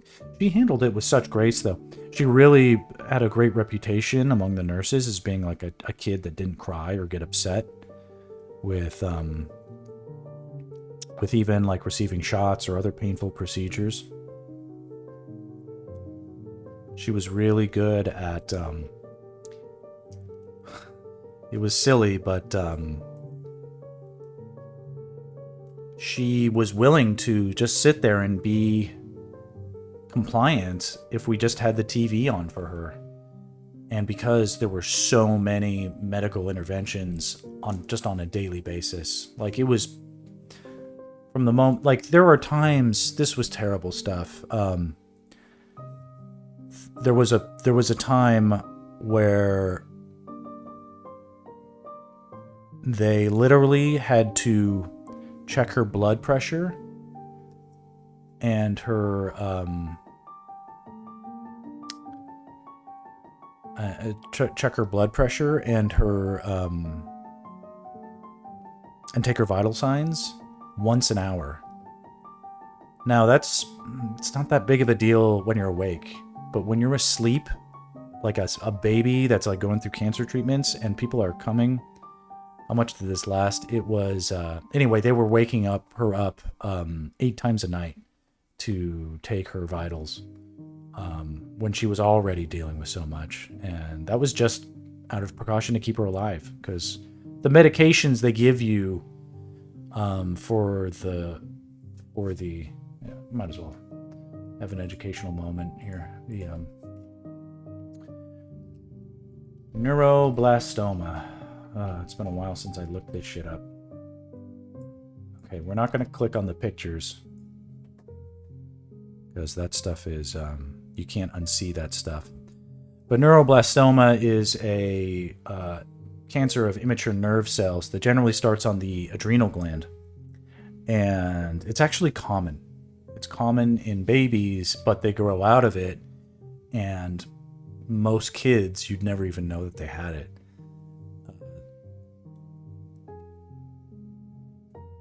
Yeah, who's the crackhead that decides medical treatment prices in America? I don't know. It lasted 18 months. The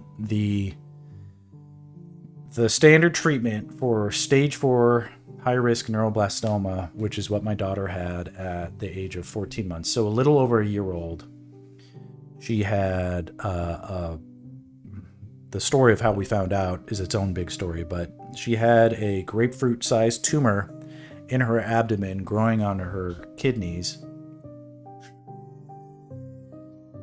Hang on, guys. My son has injured himself. Robbie, what's up, buddy? You bonked your head?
Be careful with the staples, please. All right. Had to be a dad for a minute. He just bonked his head on the banister. He's okay. So anyway, neuroblastoma almost exclusively strikes young children under 5, and it is it's not something that is obvious. Like kids who have, the hardest part is it can happen in a baby that can't communicate, and whatever symptoms are like there, like babies cry. So if like the child's uncomfortable because of the cancer in their body, like people are like, I remember my wife, bless her, but she was like, oh yeah, this is a normal developmental, things. I read about this in a book. She was explaining away some of the symptoms that my daughter was having as part of, because we were reading books that we wanted to be good parents, and we're like, oh yes, kids at this age will have these issues, and we would see that and be like, oh, this is what that is. And it wasn't just my wife, it was like me too. I would be like, well, that makes sense given what my wife would say. So ironically, trying to be good parents about the thing, it was something that sort of hid some of those symptoms, the severity of these symptoms for us. Okay, Robbie. So anyway, what am I saying? Okay, the treatment for neuroblastoma was, let's see, well, the biopsies in the beginning, just to find out what kind of cancer it was. They immediately started with chemo. So we had 4 rounds of chemo. Now, it's actually chemo cycles. Not a round of chemo is not, that's not a medical term. Cycles of chemo last about a week, and then you have 2 weeks off of the chemo to recover from the chemo, and then you go back and you get more chemo. So there were 4 cycles of chemo. Then there was surgery to remove what was left of the tumor, which by that point had shrunk. So about 4 months into it, the tumor had shrunk to, I don't know, the size of a chicken nugget or something like that. And then it was removed. We were very lucky that the hospital, the Children's Hospital in Los Angeles, had one of the best pediatric surgeons in the entire country that had recently transferred there. And he was literally the guy who runs pediatric surgery at Los Angeles. It's like this guy was the best of the best, and we're really lucky that he was able to do the surgery. So he did surgery on my daughter. My daughter recovered well. It's amazing. Kids just bounce back. They just really do. They got like 98% of the tumor out, and they were confident that what remained would be eradicated with the rest of the chemo. 2 more rounds of chemo followed. And then they tested, and my daughter did basically they couldn't tell if there was any cancer left, basically. That said, they don't just stop there. They go scorched earth on this stuff because the relapse rate is so incredibly high for this particular cancer. It's an extremely aggressive, extremely high relapse rate disease. So after that, they did, I think,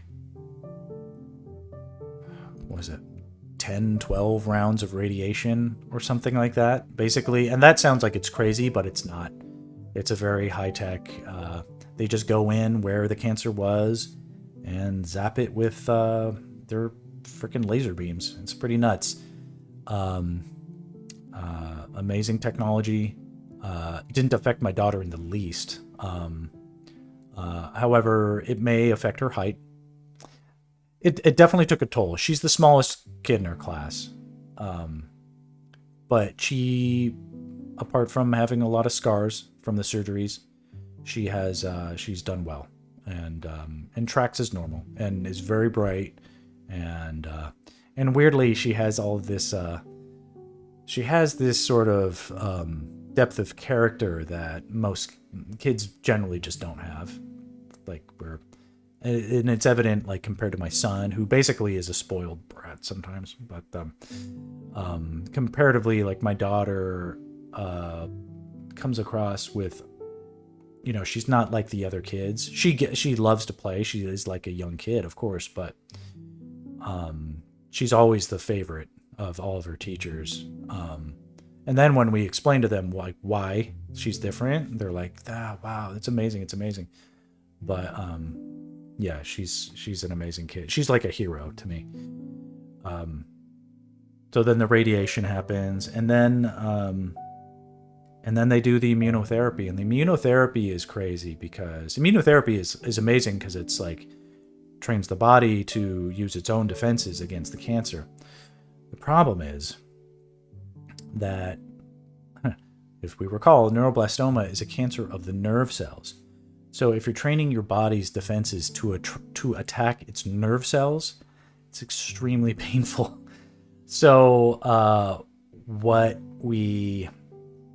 that basically involved it's apparently extremely painful. Obviously, I didn't go through it. My daughter was in extreme pain for short amounts of time. Basically, they start introducing the immunotherapy, and she immediately became very uncomfortable and crying immediately. And what they do is they up the dosage of the morphine that they've got her on to basically counteract the pain. They want to basically get it so that she can tolerate the pain and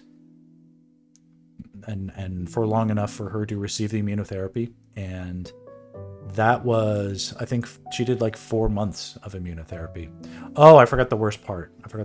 Before the immunotherapy, they do the stem cell transplant. So the stem cell transplant is, what they do is they take blood from my daughter and they put it in a centrifuge and they spin out all the stem cells. And they then go into, so they take the stem cells and they put them on ice. And then they put you in a special room.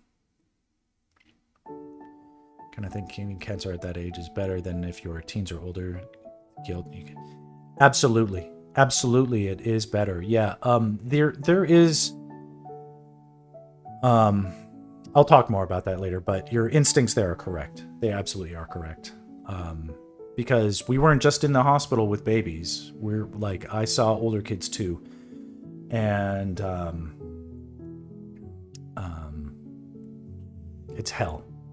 It's hell for like psychologically what a kid is going through when they understand the horror of it, when they're old enough to understand. That's something else. That's like a psychological torture program. Anyway, getting back to what we experienced, the bone marrow. But essentially they put you in the BMT ward. Now, BMT ward is this.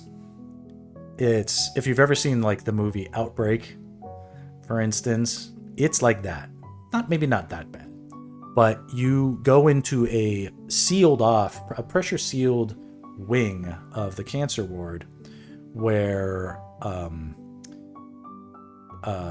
people are essentially, now they're not wearing containment suits like in Outbreak, but it's extremely serious and they don't let people interact with each other in order to mitigate the spread of small infectious potentials. In order to receive a bone marrow transplant or a stem cell transplant, it's essentially the same protocol.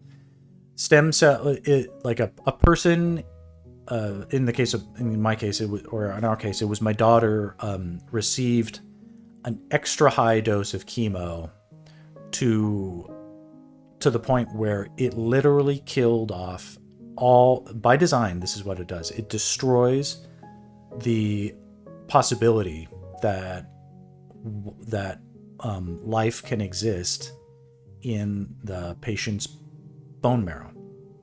So the bone marrow at that point has no white blood cells in it at all. And the bone marrow is where your the immunity of your body's ability to fight off disease comes from, because that's where, like, white blood cells are developed and raised to maturity in the bone marrow of, like, your femur, for instance. So if you've got so much chemo in your body that your bone marrow has been irradiated, or it's like eradicated of all life, you cannot develop new white blood cells, and or red blood cells for that matter. But that's besides the point. Like, you can survive a few days on your on just your red blood cells. You can't really survive a day without much by way of your without white blood cells. So anyway, they basically poison you in your bone marrow within an inch of your life, to the point where, like, I literally saw her basically almost die. And when you are at that low, the lowest of the low your body's immune system can possibly be, then they give you back your stem cells. Or in the case of, like, a leukemia patient, they do the bone marrow transplant, and they transplant the bone marrow into that patient at that point. And then a miracle happens where the child and the nurses would get very spiritual about this stuff, because they looked at it as if the child was being reborn. You know, some nurses are weird, some nurses are kooky, some are spiritual and all that sort of stuff. But they all have their different takes, because they'd all have different experiences watching kids nearly die and then essentially come back to life, healed from this experience. So that thankfully was our experience with what happened with my daughter. She went through the stem cell transplant. Now, the thing about the stem cell transplant is you can't leave the hospital until your bone marrow repopulates itself via the stem cells. The stem cells, they just put them in your arm, and into your body, and they just go through and find their way into the bone marrow, and then they set up shop again. They're like, oh, we used to live here, so let's set it up again. So they set up, and they start reproducing. But of course, it's like the tiny stem cell populations have to keep going. And it takes days and days and days and days before, like, those cells can then be detected in the bloodstream. Meanwhile, you can't leave the hospital. So my wife and my daughter lived in the hospital for 30 days during this. She never got to leave. She got to, I would come in the morning so that she could at least take a shower and feel like a human being. But my daughter didn't leave the hospital for 30 days straight during the stem cell transplant. And the protocol for high-risk neuroblastoma is you do 2 stem cell transplants. I'm not joking. We literally did these things back to back. Oh, I don't know why. What does this do? It's this stupid, here, let's do one of these. Will this work?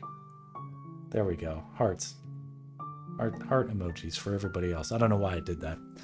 But it's silly. But here, let's do 2 thumbs up. That should do it. There we go. Yeah. All right, I'm ranting, yeah, we had to do 2 of those things. So my daughter literally lived in the hospital for 2 months straight, being poisoned within an inch of her life. It was crazy. Then after that, you do the immunotherapy. And the immunotherapy, I already talked about it. It's the most painful part of the entire thing. But it isn't life-threatening. So, like, as painful as it's going to be, it's just pain. And it's not going to kill her. So that was the longest and most boring part of the entire treatment, but we knew that we had made it that far and that, like, comparatively, there was less day-to-day risk of her dying once we got to the immunotherapy. And it was what, like, I don't know, 8 months of immunotherapy, which I forget. The whole thing was a blur. I mean, at the time, it was like torture. It lasted forever. But we got used to it. It was like normal life after at a point. And the hospital stopped being the hospital. We started thinking of it as like our apartment, you know, in a sort of funny way. So we would go and we just adapted to the new stuff. And we even found a way to enjoy life again. My wife got pregnant again during the thing. And my, shortly after my daughter, finished her treatment, 18 months of treatment, my son was born. So my daughter, believe me, if you pay me $3 million, the hospital is your home. Yes, it very much is. And I had never been a person who was comfortable in hospitals. Now I go to hospitals and it's like I'm at home. I think of it as home and a place of happy memories, weirdly. So that's how effed up I am psychologically now. I'm all trauma bonded with. And I've got a little thing for nurses now. So, but but I digress. That may or may not be a new thing. I don't know. But anyway, that was a long deal. Well. There were weird things because it's like as soon as we got out of the hospital, the whole world shut down because of COVID. So we had basically a 3-month span of something that felt like normal life, and then COVID hit and everything was weird again. But comparatively, like, yeah. So it's like we're plunged into from one medical emergency into another. But again, and this actually underscores the thing, like COVID, the world was shutting down, like everybody getting fired, or laid off. Like, what do you do? Like, I was like, am I ever going to work again? I don't even know what's going on. Well, it turns out, guess who turned out to still be undeniably indispensable was old Maxie. Turns out the world's shutting down. The world's biggest companies still need to get their advertising out there. They still need to get the Facebook needs to send a message to the masses about how social media is still here for you. Even if you can't be together in person, you can be together like online and stuff. So the career sustained. COVID took your granddad. I'm sorry to hear that. COVID actually took my grandma. Kind of in a roundabout way, but it did. So, it's too long of a story to sort of get into it, but I feel maybe it would show a greater appreciation for life. I hope she doesn't feel guilt. It's not her fault. No, she doesn't. Of course, it's not her fault. And I definitely have a greater appreciation for life and my fellow person, and actually my fellow internet strangers in a weird way, because during that time I did open myself up online to share my experience with a lot of people whom even if I had met them, I didn't know well necessarily. But it's funny because everybody kind of has this. I didn't know this, but until then, but everybody kind of has a cancer story. It may not be their own personal story, but almost everybody's family has been affected by cancer, and we've all got things that are happening that are, I was going through. I made it a very public battle. I'm sorry if my microphone may be going crazy. I hope I'm not popping too much anyway on this stuff, but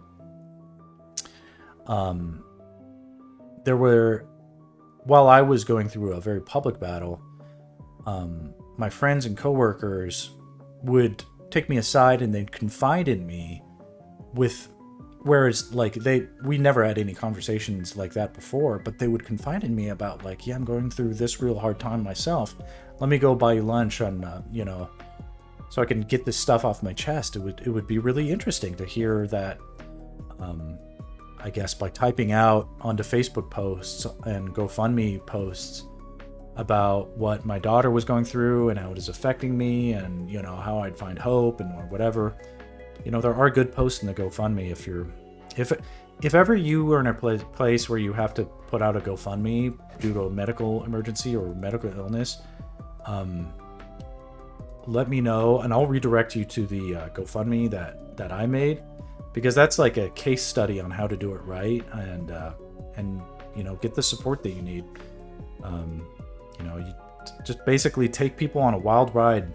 Just be honest and let them know what's going on and how it's making you go crazy. But you know, you can do it with the help of your friends, and you know they're gonna be there for you. And luckily, all of that was true in my case. But you know, you know, ultimately, you can't do it alone. I'm not the same like I used to be cynical about stuff like that. I'm not anymore.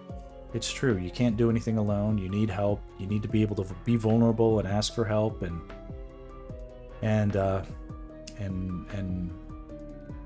you know, no one's immune from crazy forces of fate and nature that can totally disrupt your life.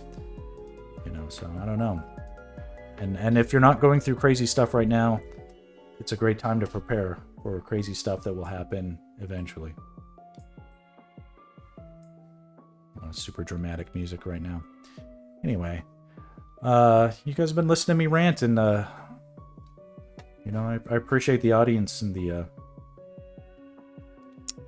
know, your ears to my situation, which is hopefully in the past, hopefully not to return.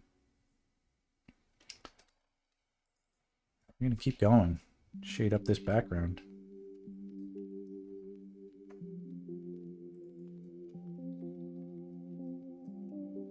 Yeah, my condolences too, Uji.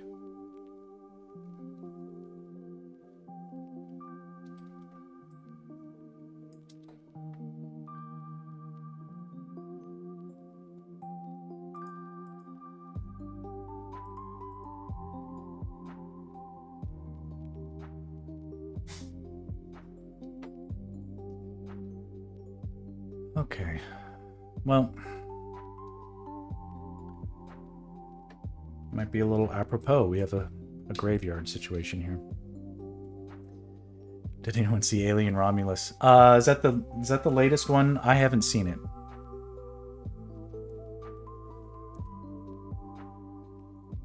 No, I haven't seen it.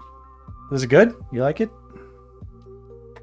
I saw Prometheus, which I enjoyed, like in the theater. I don't know if it was... There's things not to like about it, of course, but I'm not a big... I'm not like a lofty movie critic. I can enjoy. It was disappointing. You had high hopes, yeah. Anytime I see a movie now, I set myself... I'm like, I have no hopes. I expect everything to suck. It paced well, but the depth was lacking.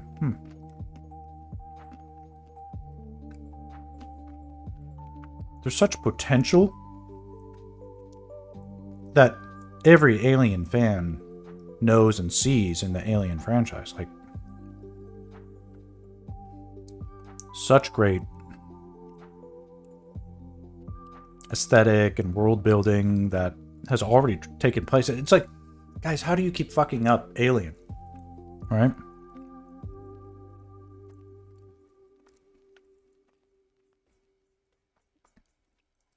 There was really cool... Hold on.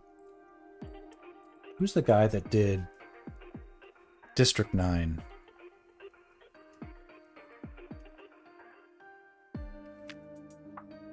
Neil Blomkamp. Okay.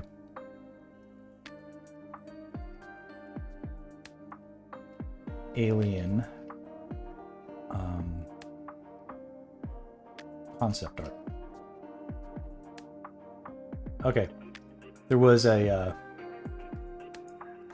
Neil Blomkamp who directed District 9 wanted to make an Alien sequel.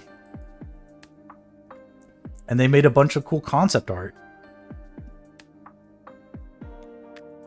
that, like, what is all this stuff? Can I click on a picture without it? I hate the internet now. Can I zoom in on any of these things? Anyway, it's too hard to actually show this stuff, but like, look how cool this stuff is.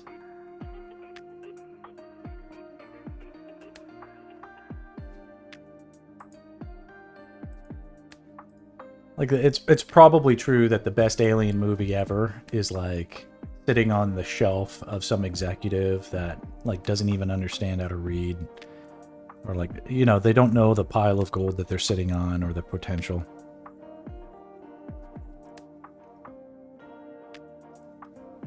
I've been a part of many projects that were amazing that just get shelved. They just get shelved. And it's horrible because you can't even talk about them afterward. Or like even projects that do get made, like they're not shelved. Well, the really cool part ends up getting killed, and they go with something extremely lame because it's safe.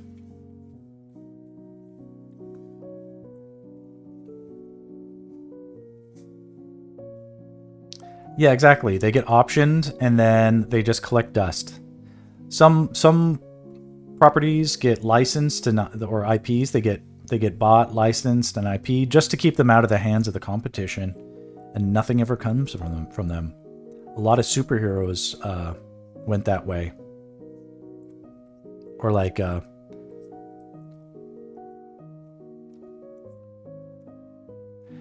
yeah, in the late in the mid to late 90s, there were a lot of comic properties that were getting developed into movies. Like you know, they were probably problematic, like for instance, like Blade and Judge Dredd and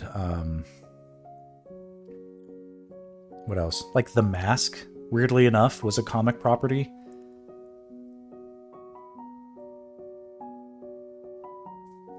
Of course, Batman and Superman and stuff like that. Dick Tracy was kind of like a comic property. The Phantom. What else? But it was normal for... It caused like a little bit of a gold rush. So even like independent titles would get optioned for movies and or video games. So like Scud the Disposable Assassin, couldn't believe that. But I remember reading in the comic book at one point, that was very indie but influential comic book from back in the day that I was a fan of. But I remember them being like, yeah, there's going to be a Scud movie. I was like, no way. And of course, there never was. I think David Ayer mentioned it on Real One's podcast with John Bernthal.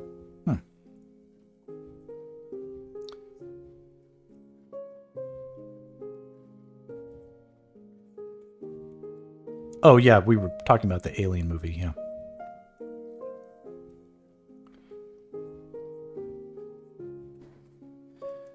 Do we really need all this shading on little tombstones in the back? It's possible it won't even really be noticeable, but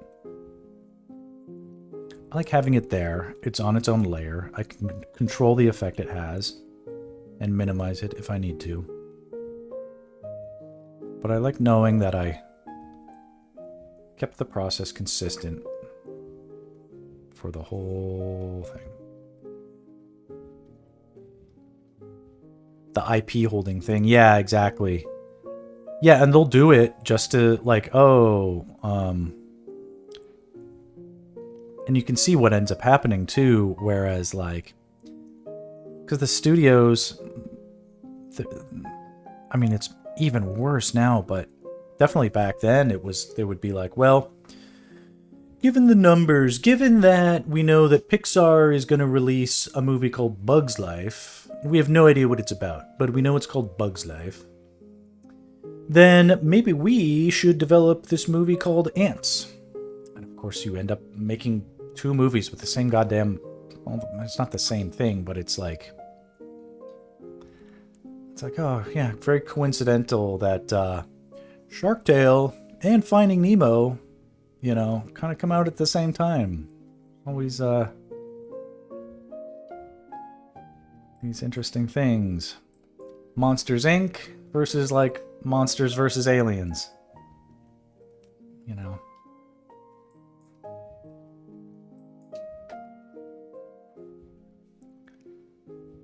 The concept of originality, like, come on, just...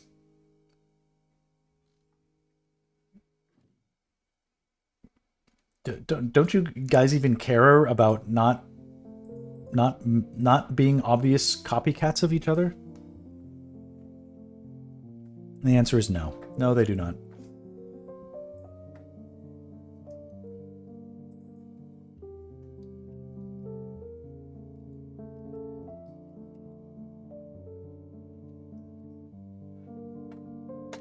What is going on with this meeting? Oh, it must be just brutal for my clients right now. Like, I'm hitting refresh. There's no meeting update, no meeting invite. Supposed to happen 11, going on 2 hours late. If this goes long enough, I actually have an out at 2:15 because I got to pick up my daughter from school. So we'll see. This could be... of course, I'm moving at a snail's pace. I blame the chat because it distracts me. Gets me ranting on about things that I shouldn't be obsessed with. No, but the stuff regarding my daughter absolutely is the most foundational kind of experience of my new self and why I do, and a motivation that explains so much about what's going on. So it is a great... when I talk about it, I feel like it's a short way to get people to sort of like understand me, my motivations, and a shortcut to like understanding my family, like why I love my family so much, because they were fucking there for me when I needed them. Not everybody's family, like, that's not a guaranteed thing in life. Some people's families suck.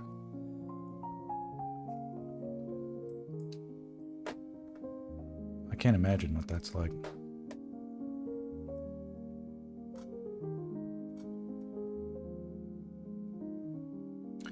Okay, let's turn on some of these things so that they will look cool with shading. Set some of these blend modes in ways that look interesting.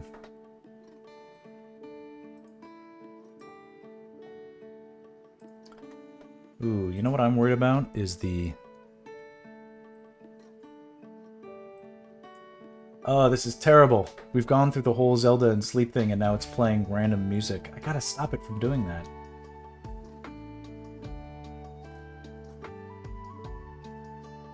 Let's try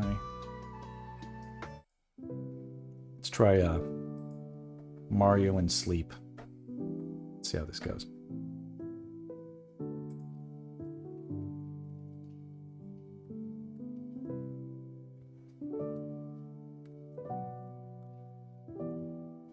You worked on an illustration as a warm-up yesterday and it ended up being a six hours on it. Yeah. You made a lifetime commitment. That happens to the best of us. Don't worry about that. Good for you. That means you theoretically you were sort of engrossed in it. Yeah, just Spotify things. Got in 1 hour on your that's the yeah. No, that's okay. It's okay. Sometimes I'll be like, I know I need to draw today, so I'm just going to start. And then when I feel like stopping, I'll stop. But then I just don't feel like stopping. So the hardest part is just the starting. But you know that meme where the guy is like checking out the hot chick and his like disgusted girlfriend is next to him going, "Oh, I can't believe you're doing that." It's like you and then the portfolio you're supposed to be working on, and then that's just the quick warm-up study that takes 6 hours. That's the yeah, that's what it was.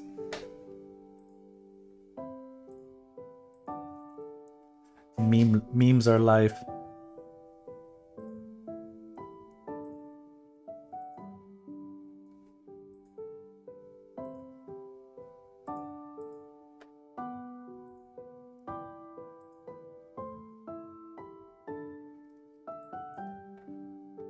Yeah, the warm-up is the hot chick, exactly. I think both those chicks are hot. It's just like they did a good job casting the disgusted girlfriend.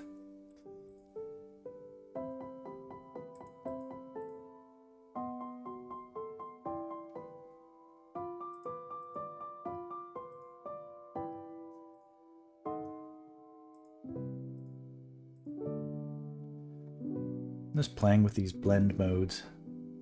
And we're a long way from done. Just adding the occlusion shading, all that is to just sort of fill in the areas where light is getting blocked. That's not the same as lighting something.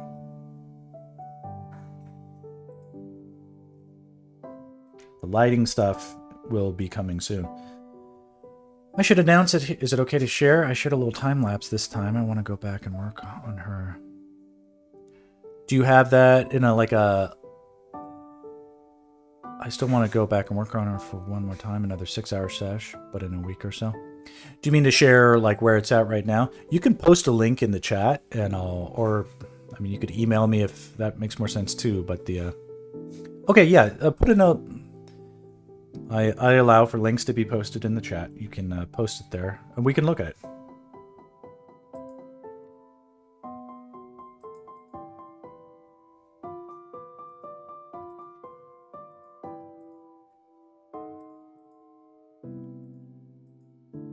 Multiply. Oh yeah, tombstone lines. That needs to be multiply. Okay, that looks better. Okay, let's click this thing. So here's before I do that, here's me and my meme. So it's like I'm the guy, and the disgusted girl is like the Zelda project I'm supposed to be working on, and the hot chick is like all the distracting things that people are saying in chat that are more interesting to me. So here we go. Okay, I'm gonna click this thing. I like to live dangerously by clicking on links in the chat. It says it doesn't exist. This is what this says. This is what this says for me. This page doesn't exist. Try searching for something else. Can you explain? You might need to open up your share settings. You might have it privated.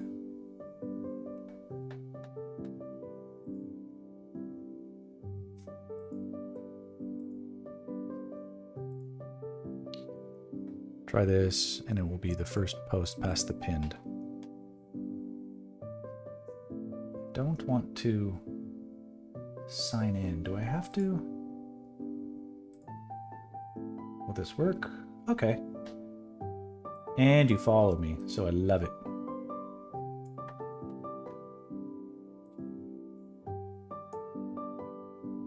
Wow, this one, huh? I can see why you got distracted. Is this the distraction piece?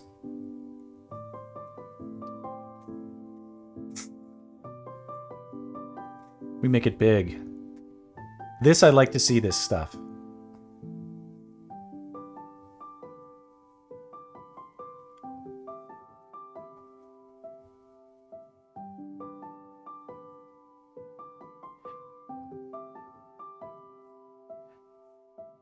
This is really good. So, something that isn't necessarily super easy for me to articulate just yet, but something about your line quality is very likable.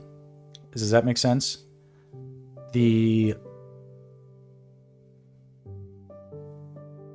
It's got a nice blend of like rawness, like right about there, like it really starts to sing, and it looks like you stopped in time before you messed it all up or something like that.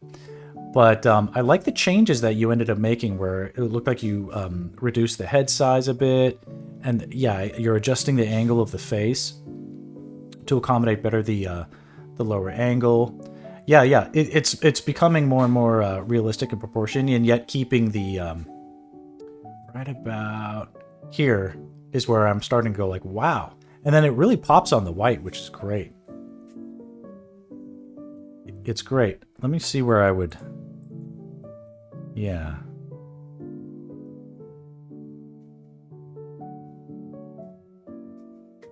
Oh, it keeps playing, but like somewhere...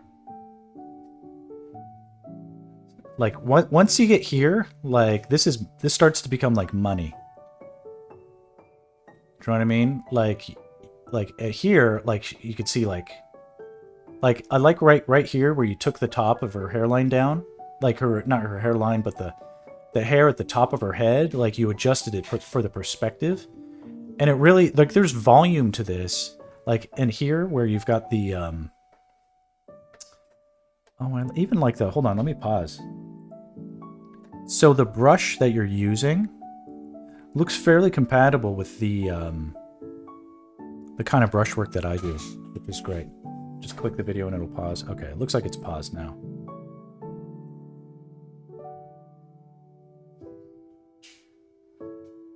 Yeah. It's like big leaps here. But like, this is great. So I'm curious, like, did you use a lot of reference for this, or is it all from your imagination? Because the way you've done it, it's actually hard to tell. Other than this is great.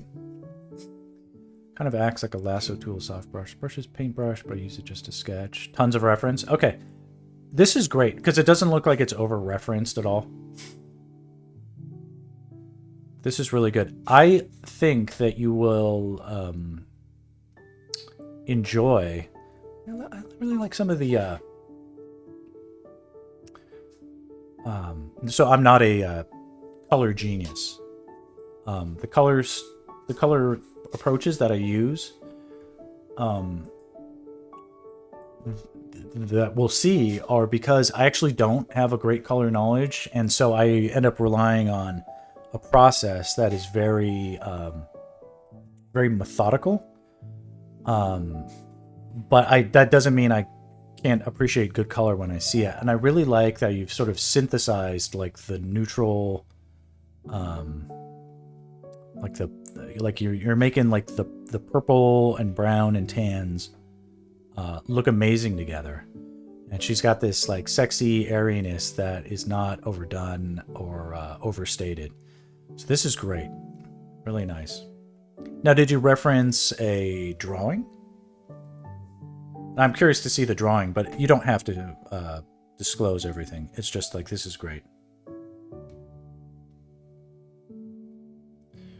She has a, like, there's a certain amount of, like, she goes from looking like a toy a little bit into, like, this is, like, a real, like, character that interests people.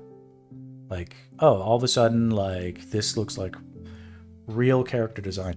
And here's the cincher is, and you can see it here, is we shrink it down, like you're seeing it on a you referenced 2 3D scans of real people.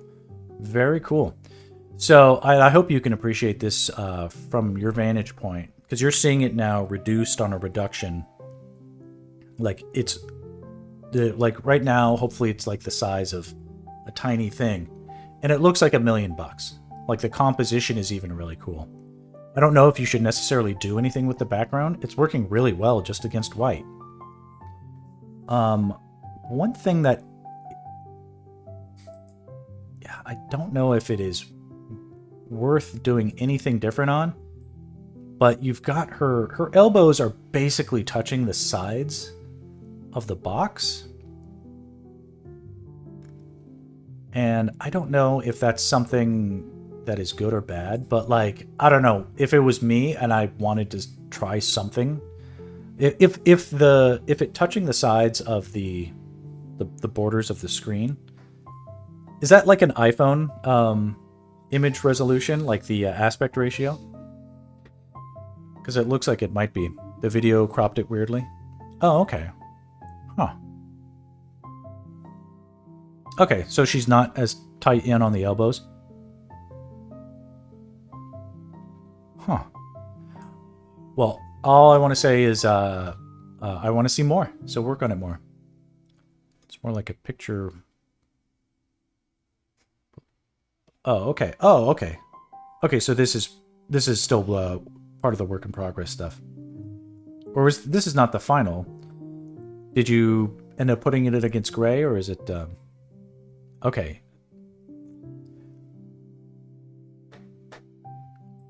This is the danger of social media, because you're doing a good job, like you're being a good neighbor by reposting other people's stuff, but old timers like me might think that like this was yours because it was on your page. Nothing to stop doing. It's just sort of an indication that I get confused when I see other people's stuff. But I'm glad that this is the kind of stuff that interests you, because I feel like these images, well, I just like them in general, and they're fun, and they're fun to make studies. Oh, look at you! You're reposting my stuff. Here I am saying you shouldn't post other people's stuff, and then you should literally only post my stuff and not post anything anybody else is doing.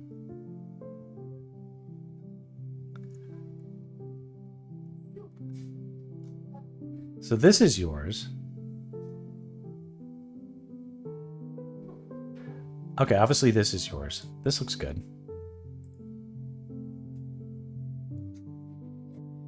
Yeah, I make extensive use of the brush where it's got a hard side and then a soft side. And it looks like you're using the brush like that here.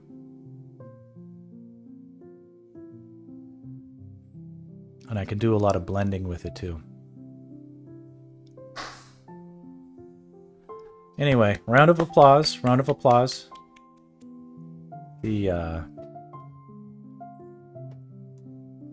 validates me as a teacher of, as a professor, if you will, of artistic genius, undeniable artistic genius.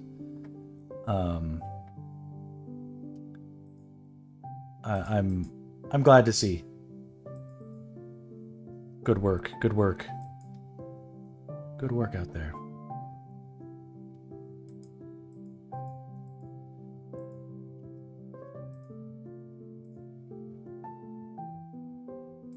So that isn't part of your...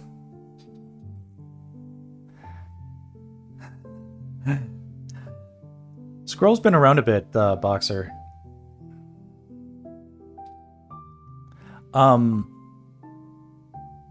More for my super early streams, I think. So that's not part of your portfolio, though. Well, kudos on you for working on it anyway.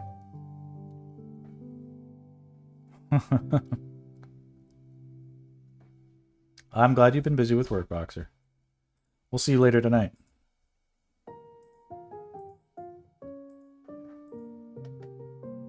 Okay, this is looking more and more like a spooky...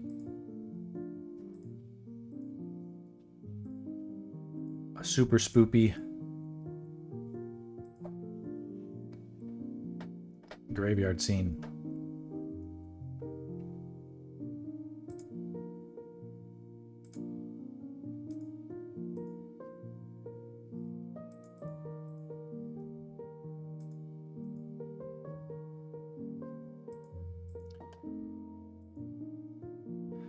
My coloring process will be interesting,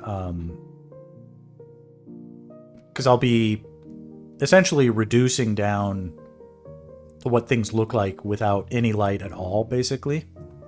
and then I'll be adding light into the process. So that'll be possibly interesting.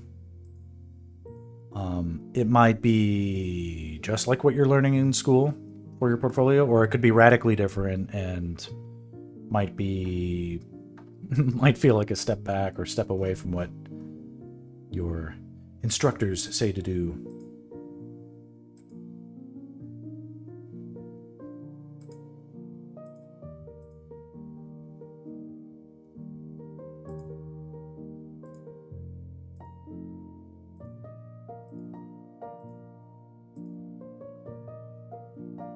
Okay. Well, all that lovely color is mostly dimmed down to almost nothingness, but that will change once I start adding in the light. But, of course, this owl looks like it's glowing, because I forgot to shade him a little bit, but that's okay. He's going to stay like that. So that is how that is looking right now. It's kind of cool. Kind of cool. It also kind of sucks, and it makes me want to work on it to finish it right now, but I can't. We're not going to do that yet. We're going to stick with the process. I'm going to save my work. See, y'all have not been reminding me to save my work, so your bad influences on my process. And here we go. We get some dire docs in there. Okay. You know, part of the way I managed to make a lot of ground on a lot of stuff in my work, and then also on the Zelda project, is I treat it like a pipeline. So the process, like if this was a storyboard, for instance, I don't draw my line and then draw the shading on a single image. I do draw my lines across all the images, and then I draw the shading across all the images so that I don't feel like I'm pouring too much time into any one image.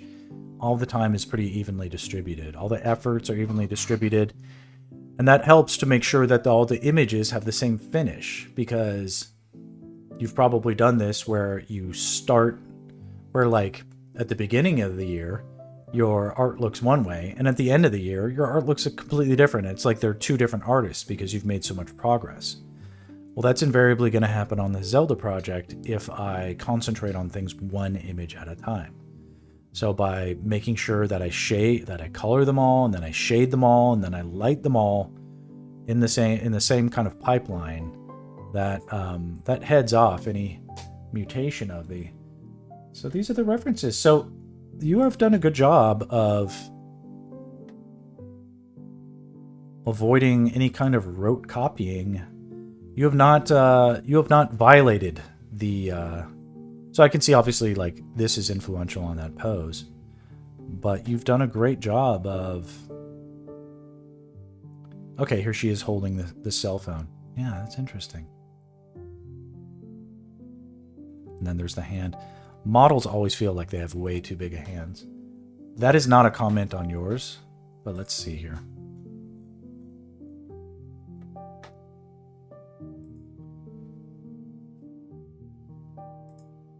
That was always like the change you made here is good. Like this looks a little bit better. So this isn't a hand critique. It's just sort of funny how, I guess I'm a hand guy a little bit. like I'm not super picky, but like Angelina hot, Angelina Jolie, sure, she's hot, but like, have you ever seen like her griffin-like claws? Like they're like talons. They look like unattractive hands on an otherwise beautiful woman, and kind of not good. Not good.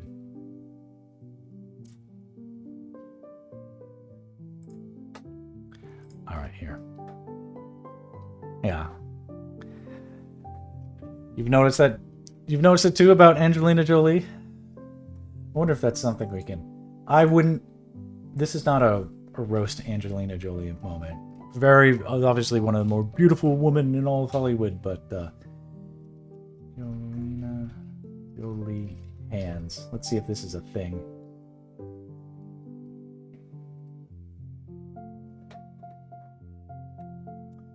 They don't look that bad here.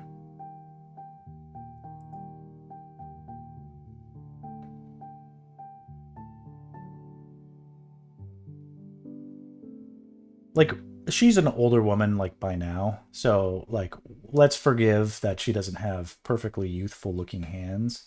But this is not a bad example of what I'm talking about right here. You know, so it's not just, you know, get your hand, like, use reference, but sussy hands.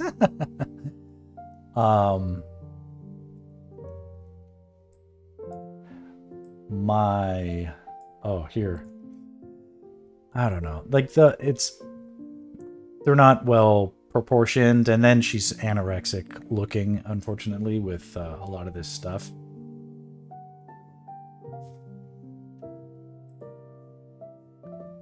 From a distance, I guess it depends on what she's doing.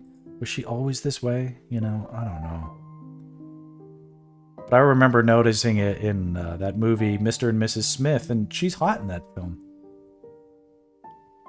But something going on with needs that hand beauty serum. What can we do? Can we start a GoFundMe for Angelina Jolie's hands?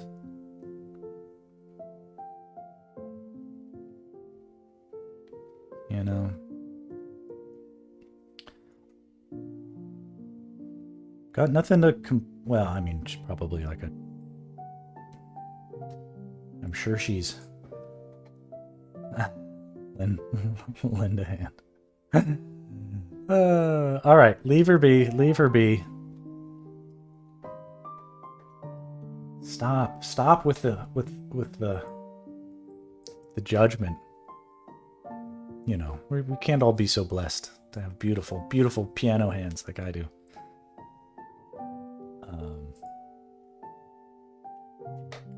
Okay, guys, I can't believe it. This is like the pot of gold luck.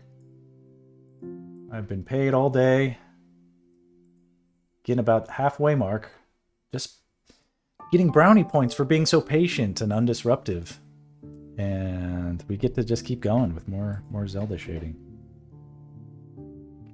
I'm a hand guy. Yeah, because you know, you never forget your first love. That is gross. Why did I say that?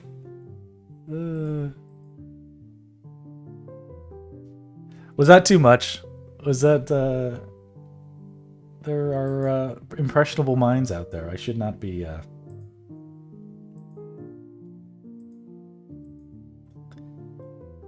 shouldn't be traumatizing.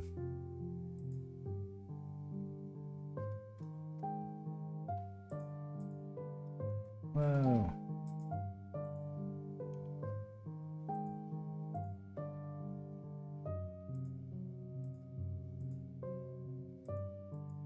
Okay. Angelina Jolie. Oh my gosh. Stop. Stop, you beasts.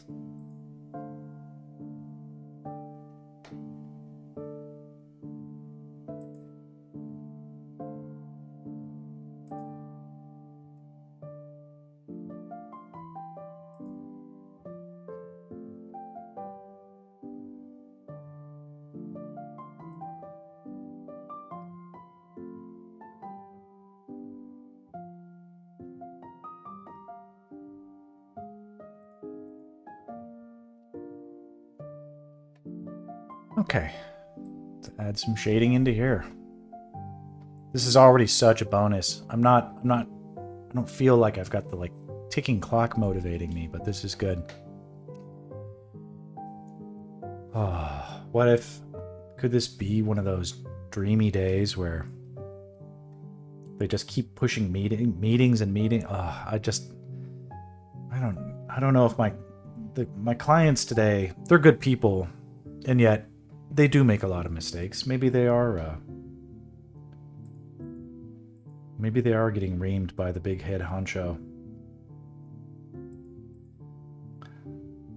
The commercial we were working on looked fine, looked good. It's not like, I was able to sort of usher them into the path to success, but some creative executives will not be pleased by anything, even good work. And that's the hard thing is,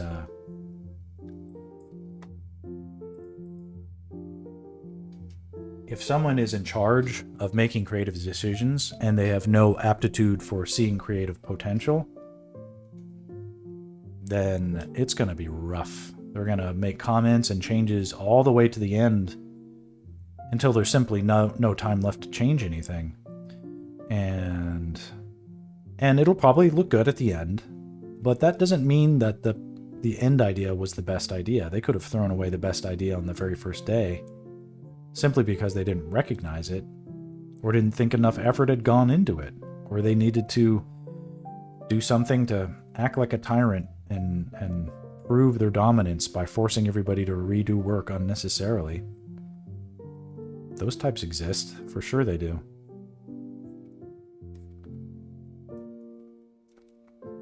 Someone who needs to justify their position and is a position to gatekeep the validation is incentivized to power trip and hold on to that power, and they will absolutely, for the sake of their own ego, if they're inclined, find unnecessary faults in perfectly good solutions. Because how could these idiots have come up with the solution without my input? They're idiots. I'm a genius. Therefore, whatever they've come up with without my input needs my input before it goes out. Now that I'm here, I'll save the day. Might be the pressure from the producers to meet the deadlines. Yes, that's usually a big factor.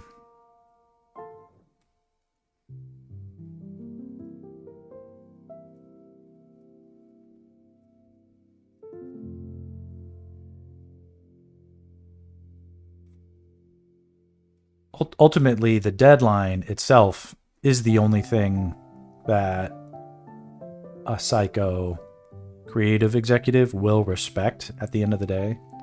Like, because if it's time's up, there's no more changes that can be made, because it's like it's like cooking competitions, right?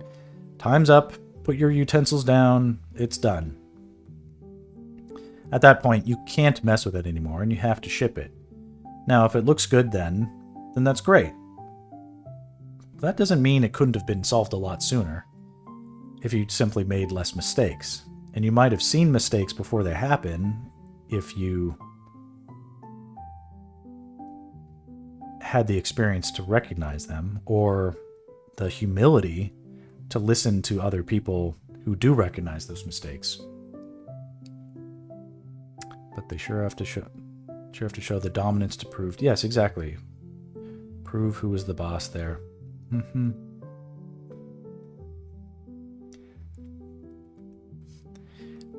It used to be I remember being new in the industry and I didn't know a damn thing. So I wasn't, if someone was power tripping and abusing their authority, throwing away good ideas, it's not like I was in any position to recognize that. Now I definitely have experience. I definitely know better. And I'm usually older. Now, these days, I'm actually older and more experienced than a lot of the people who are my bosses on these projects. Like, the directors are often younger than me now. The art directors, some of the creative directors, the writers, the editors. I'm not that old, but at 41, but on some projects, I'm like the oldest person in the group. And I give my 2 cents about things are like, oh, I see this as a problem or whatever. Here's a solution for it or whatever. And sometimes they just don't want to. They just don't want to have the input. They want my output, not my input. I'm like, okay, no worries. And then they make the mistake, so we have to start over. So they have to hire me again. And what could have been, because this is how I know, is over time, like I'm getting better and better at my job, like to the point where drawing isn't even a thing that I struggle with. Like when I started boarding, it used to be like, damn, I got to spend all that time and make it look amazing. Now it's going to look amazing no matter what. It's just a matter of putting in the time. But whereas I used to get booked on a commercial for like 1 or 2 days, now it's common to get booked on it for 3, 4, 5 days at a time sometimes. And I get paid by the hour, so I'm happy to do that. But there's no reason they couldn't have had the actual winning idea on day 1. You know, they didn't have to go through the thing where they made all the mistakes and then find the right answer. They could have actually just known what they wanted in the first place, and we could have drawn that. It's not like writing a script or coming up with an idea that isn't inherently problematic is something that has to be a week-long process, you know. But if they want to run the zoo themselves and make every mistake in the book and make everything take longer than it should, that only benefits me. So a big part of my strategy these days is just keeping my mouth shut and saying, yeah, let's try that.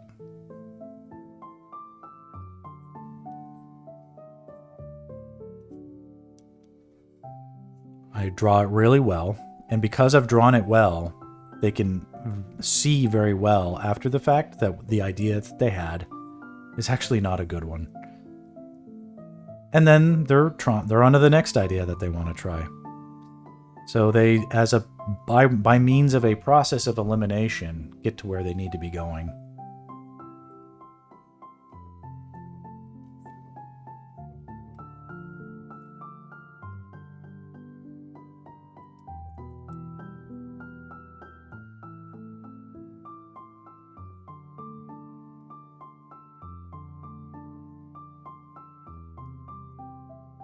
But it's okay. They're the ones that have to...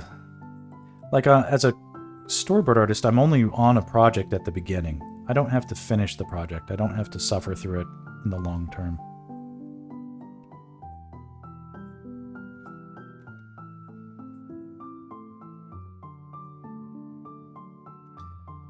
And that's helpful too, because I don't know if I would do well with people who are power tripping over long periods of time. Those are the more challenging projects for me, are the ones where I know that I'll be, if I know that I have to be booked on a long project, that makes me kind of anxious, because if I don't vibe really well with the people on the project, then there's gonna be conflict.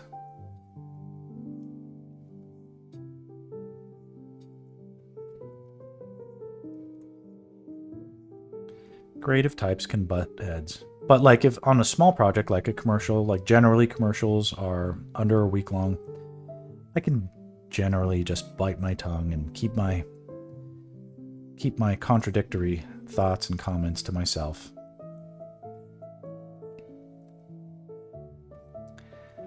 Just get through it.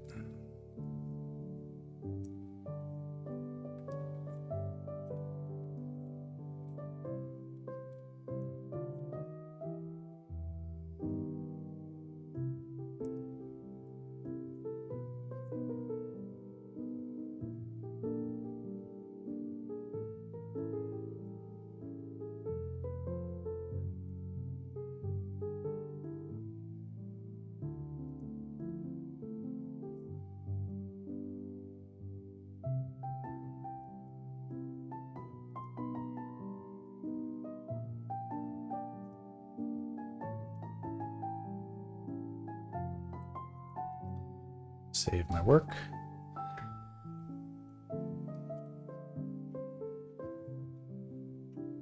The Zelda or the Mario stuff is pretty good too.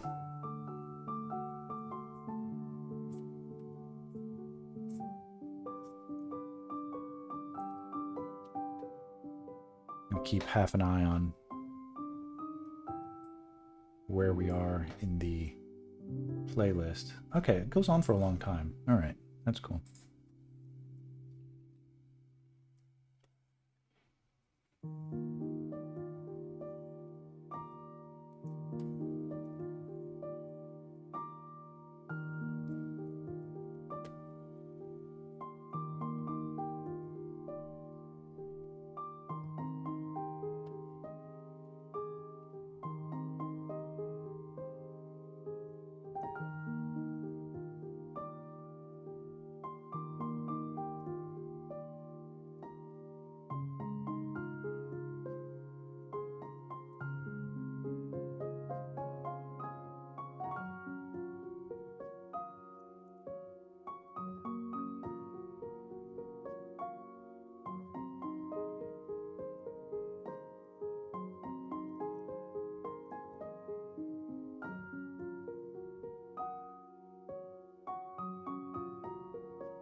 Boy, I knew that.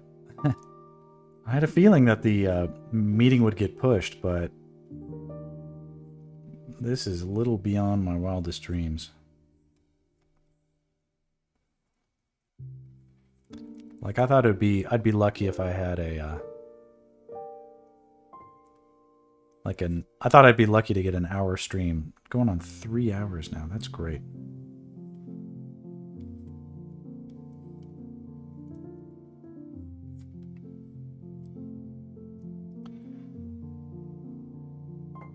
Ooh, it's recent Zelda orchestra concert? No, I haven't.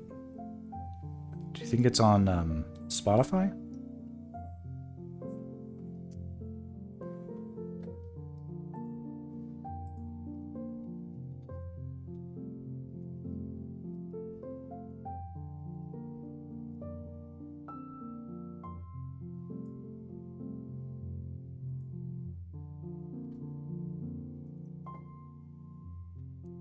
Not sure you only heard it on YouTube 6 months ago. This one is the one I'm looking at here.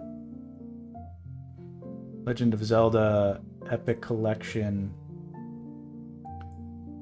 Says it's from 2021.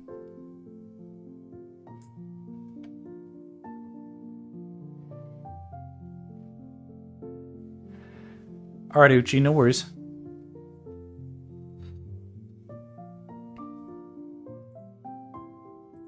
Let me see here.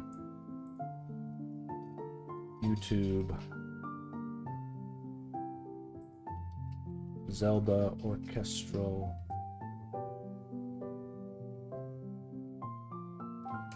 Orchestra Concert 2024.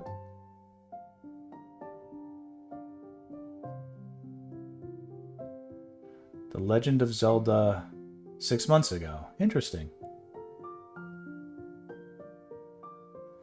So, I will listen to that later.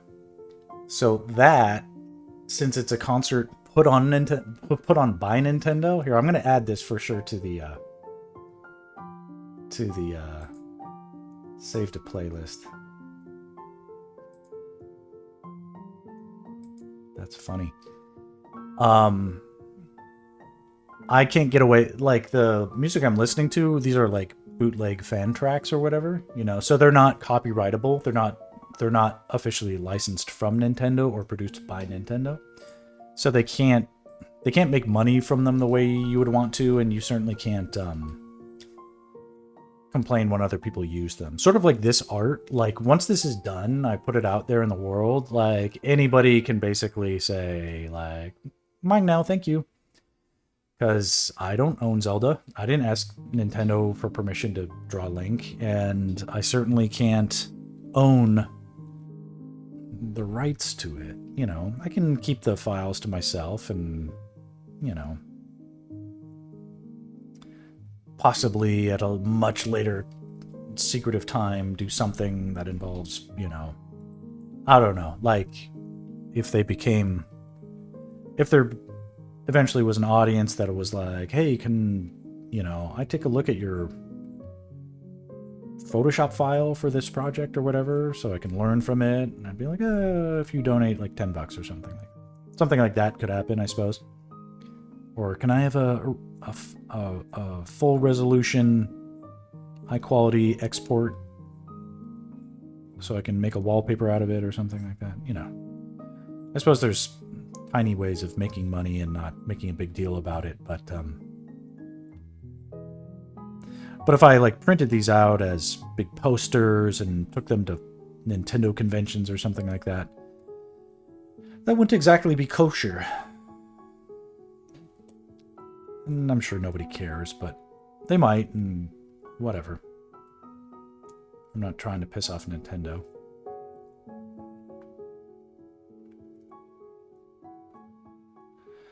They can be my clients someday.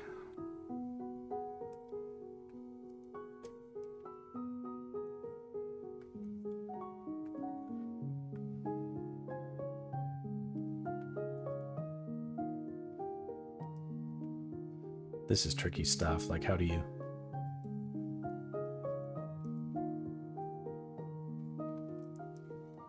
do that subtle?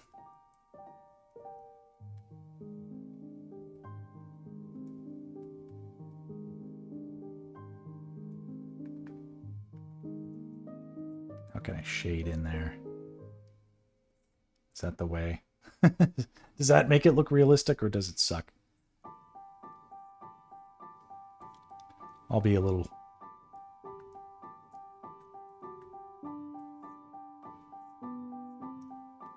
I try not to be too heavy-handed with my facial shading.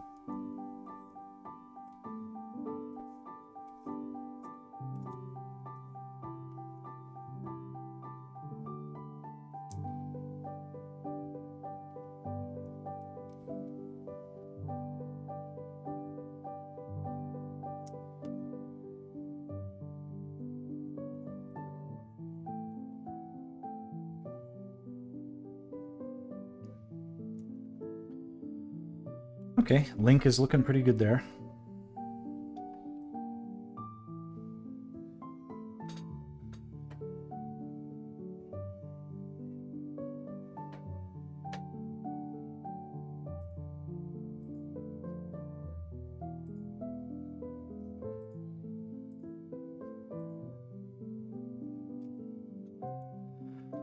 Ooh, those overlay layers are a little intense.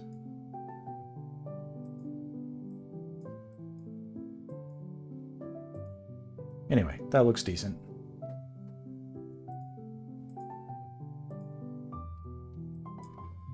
Okay, moving on to what's next. The hand.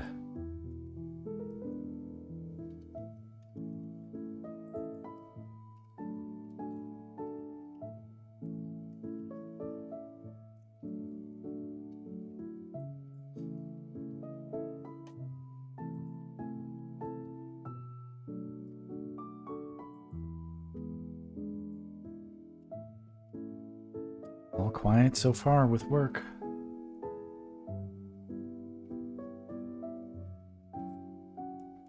So this will be tricky.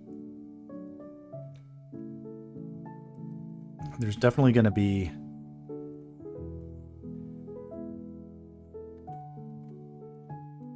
I think I need to try to be a little bit clever with my process on this guy. Oh, what the hell. Just do it anyway. I was going to say, like, part of my process for this is intended to, like, I might try to underlight the wall master. This hand is called the wall master, or the dungeon master, depending on what game you're playing.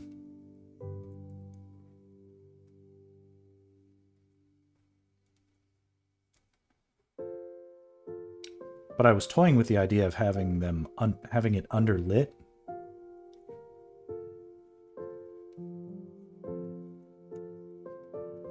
So why would I shade then the bottom of it?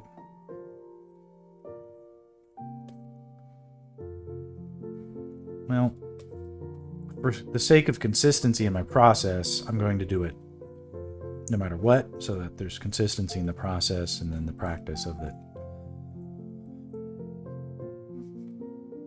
But I don't necessarily need to actually underlight it just to get light in there, because there will be a good amount of dust sort of kicked up, and the dust underneath the hand will catch light and diffuse light. Angelina hand. Yeah, it is totally an Angelina hand. Revenge of Angelina.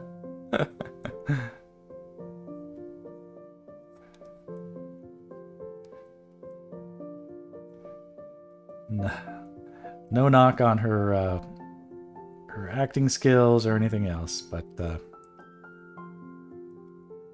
being a hand guy, I don't think I can.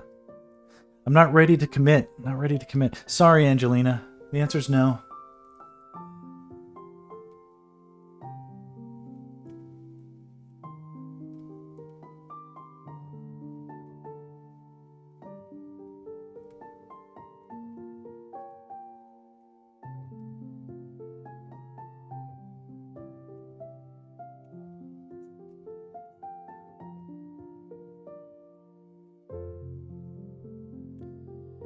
I'm going to take 2 seconds to get eyes on my kid because he's just being quiet. I just want to make sure he's okay.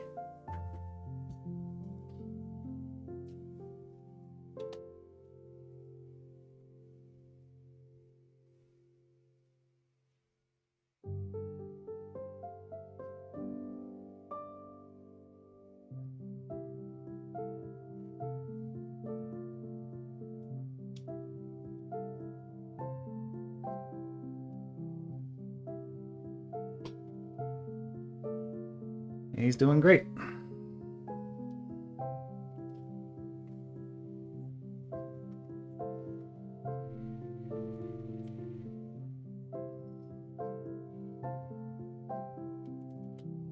I like that effect where it feels like the tip of the fingernail has light. That's kind of cool.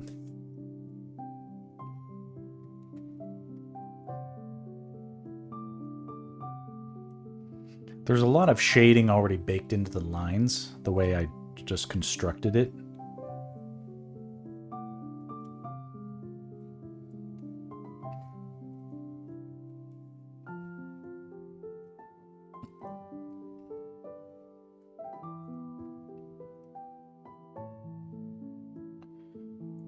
Weird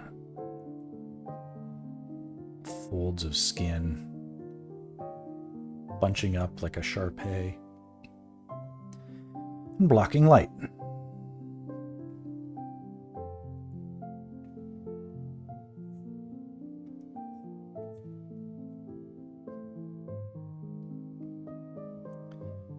This should look crazy cool. So in this scene, we're gonna see stuff like this. So this is the original sketch. So there's gonna be like a shit ton of like fire effects, because the statue in the background is like literally breathing fire and shooting fire out of its eyeballs. And so there's fire in the foreground and fire in the background, link caught between two different kinds of intensities. There'll be so much smoke and dust that like it's kind of gonna be stupid that I drew any kind of background, because it's all gonna just get obscured.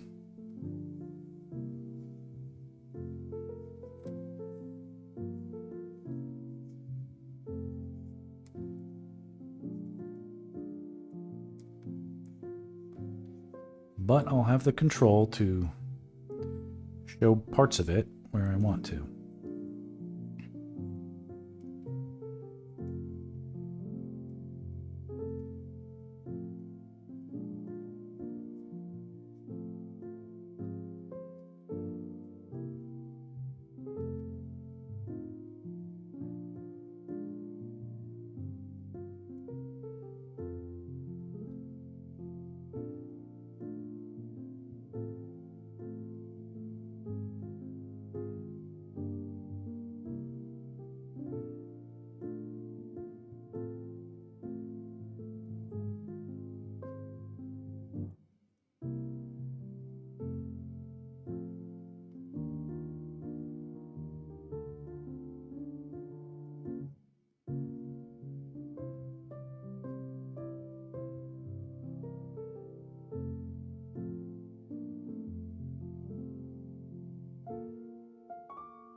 Corner of these veins,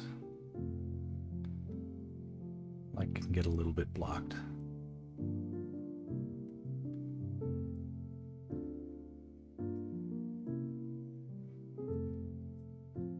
But there can be interesting effects that happen in skin folds.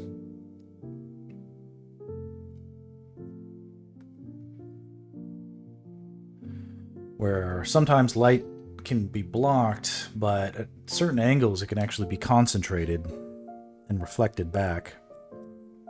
I don't know if this is any kind of a good example, but depending on the angle of the camera, there can definitely be pops of light that are happening.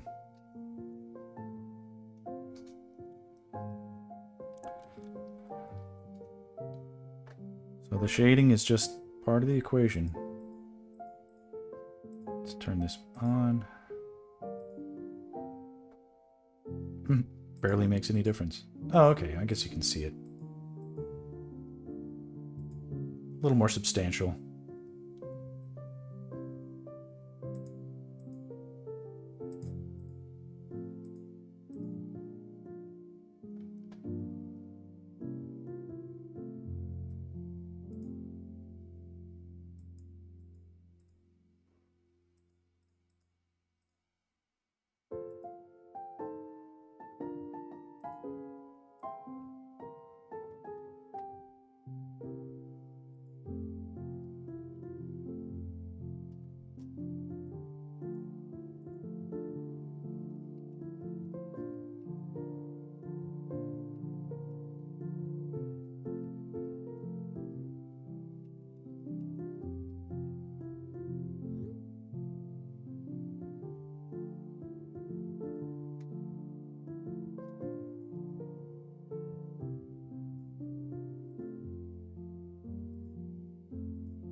Okay, what else?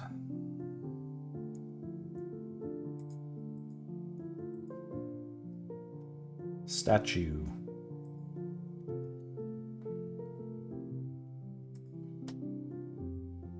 The statue is definitely going to have some blocked light.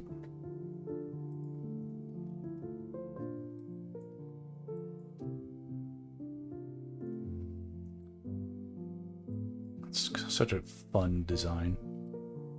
It's kind of like they must be based on like the Zoras or something, but they had these statues in the original game. The original NES game.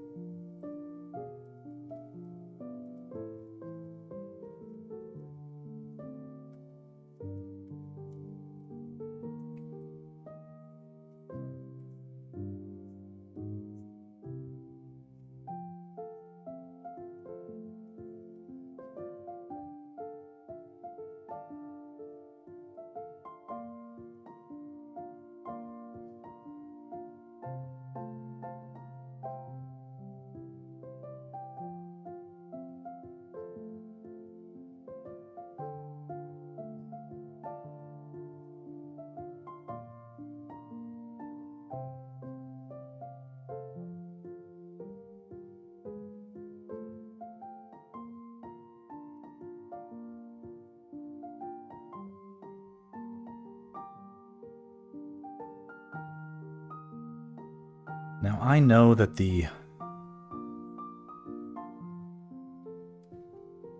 mouth is going to be breathing fire and is going to be a massive light source, so I'm not really going to shade the mouth.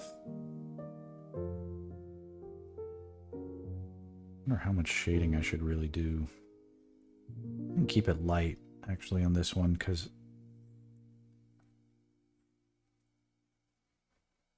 anything I do is pretty much going to have to get redone down the road. So I can do some little shading, but I just don't feel like it needs to go too far.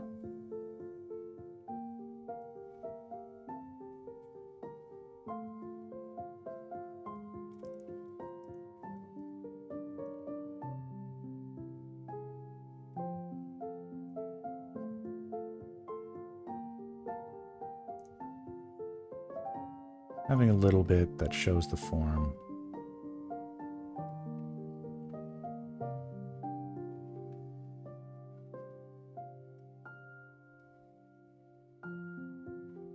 Helps, I think.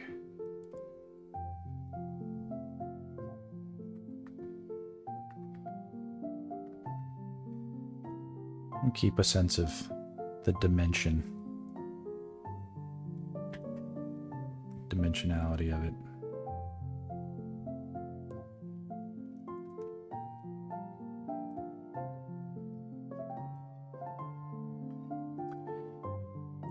Note to self, don't lose the dimensionality.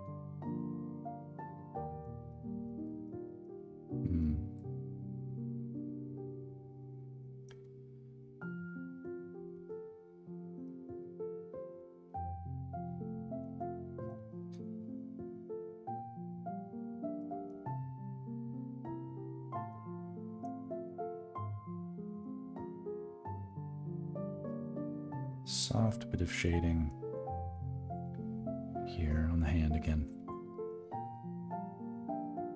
Nothing crazy.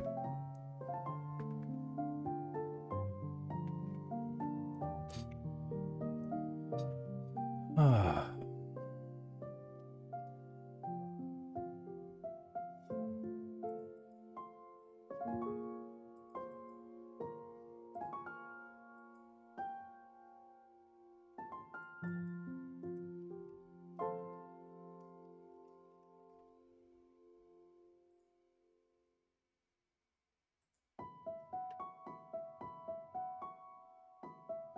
Okay, looks good.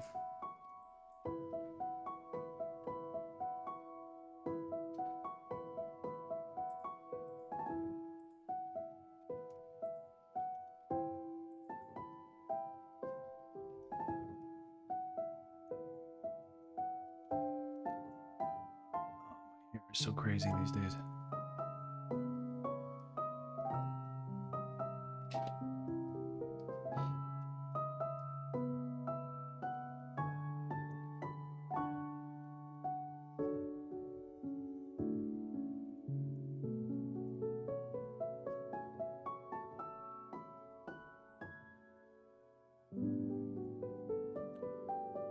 Just something quick.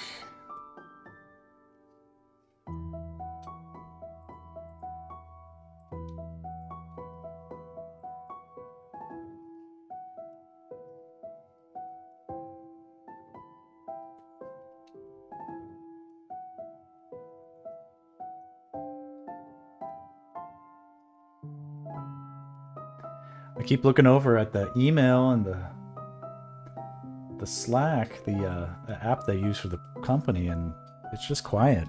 So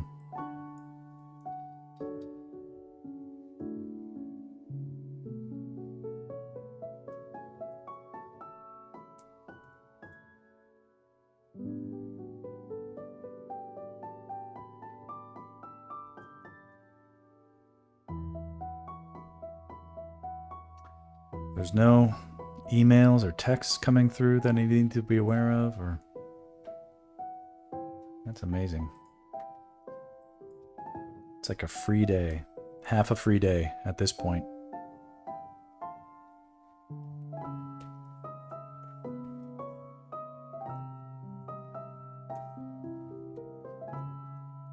Okay, at this back architecture, there might be light that gets blocked as it comes down and meets with the ground. Less opportunities for light in the corner.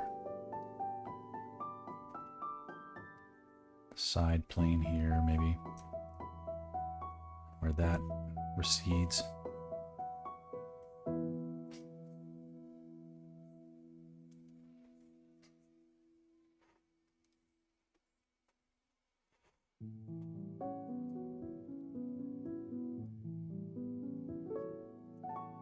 But I'm not going to go into every darn little crevice and put a shadow there, because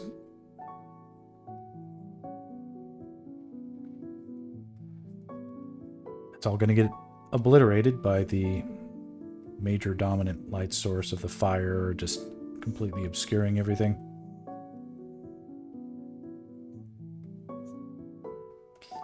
And it's so far in the background that the scale of the impact of those tiny occlusion shadows, like even right here, it's just not really going to make a big enough impact.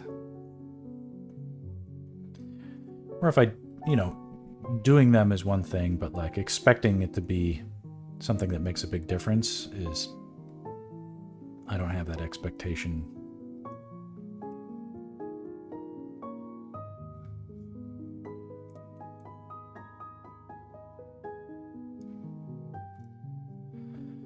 So just putting in something that feels like it reinforces the form is fine with me for right now.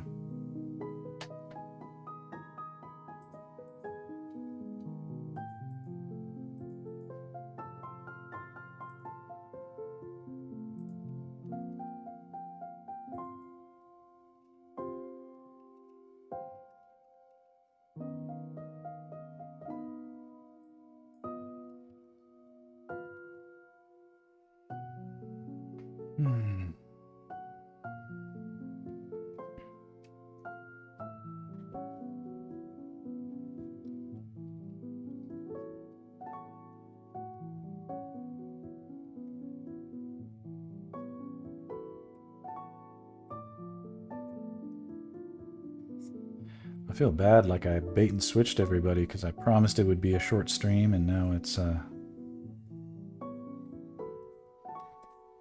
going on 4 hours.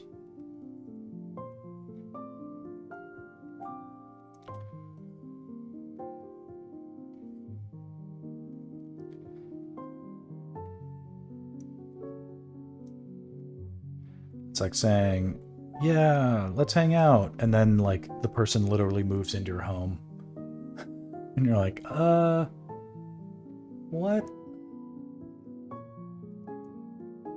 So I don't blame anybody if they had to say, yeah, I'm going to go do something else now, Max.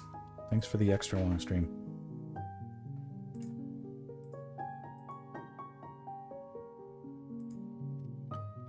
That is a-okay.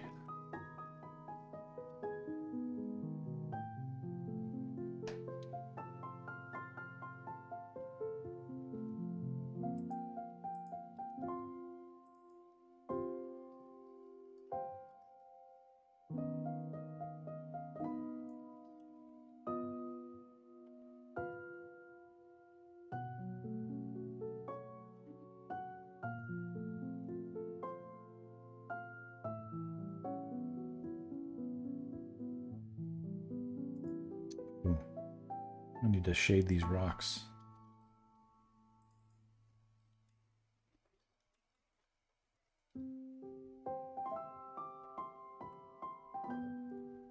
Oh, okay. All right. Hey, Destiny, I appreciate it.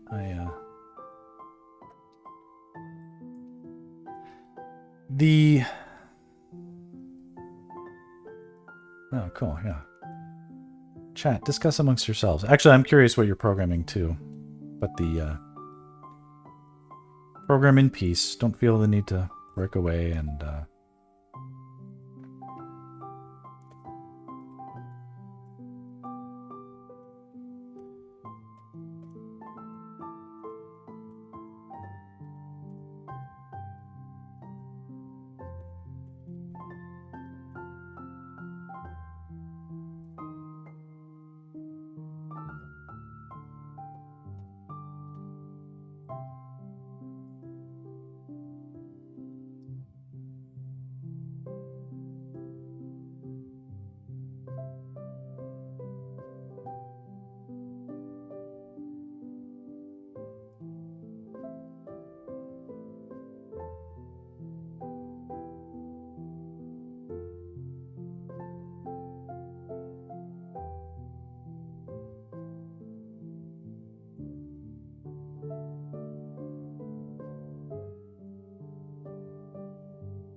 Destiny's programming an Angular web app for generating Pathfinder 2e characters. I'm starting and relearning stuff I'm supposed to know by now. Interesting. I don't know what Pathfinder... I don't know what that is.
Oh, okay.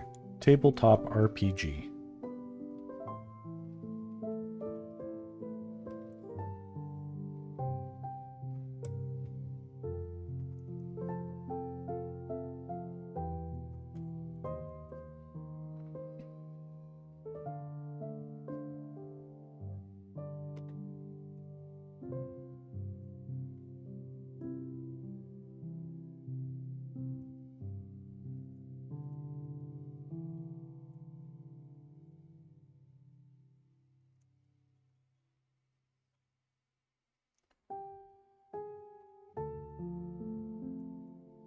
The giant hand is going to block a lot of light.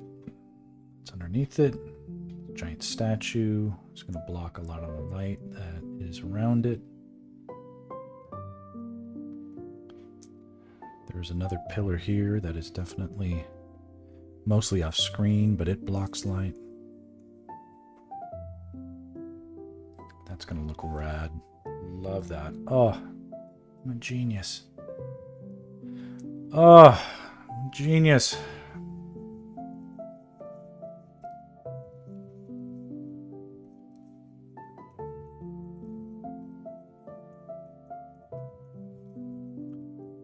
Link nearly on the ground. Very nearly. Certainly going to cast a shadow and block light.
There's lovely chat happening with discussions about Dungeons and Dragons and RPGs that I will encourage them to chat while I work. That's good.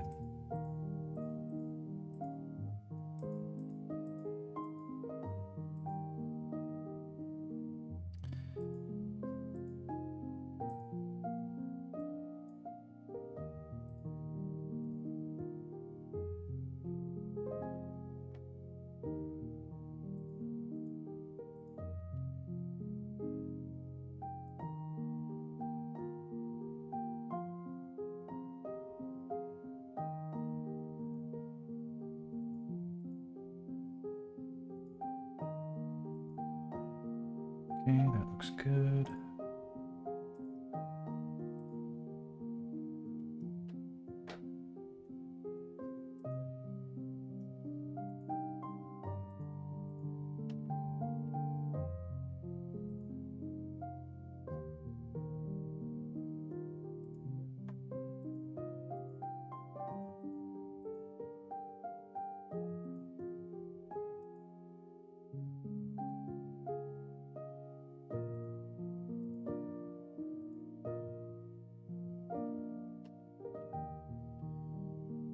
Lots of shadows here. That's okay.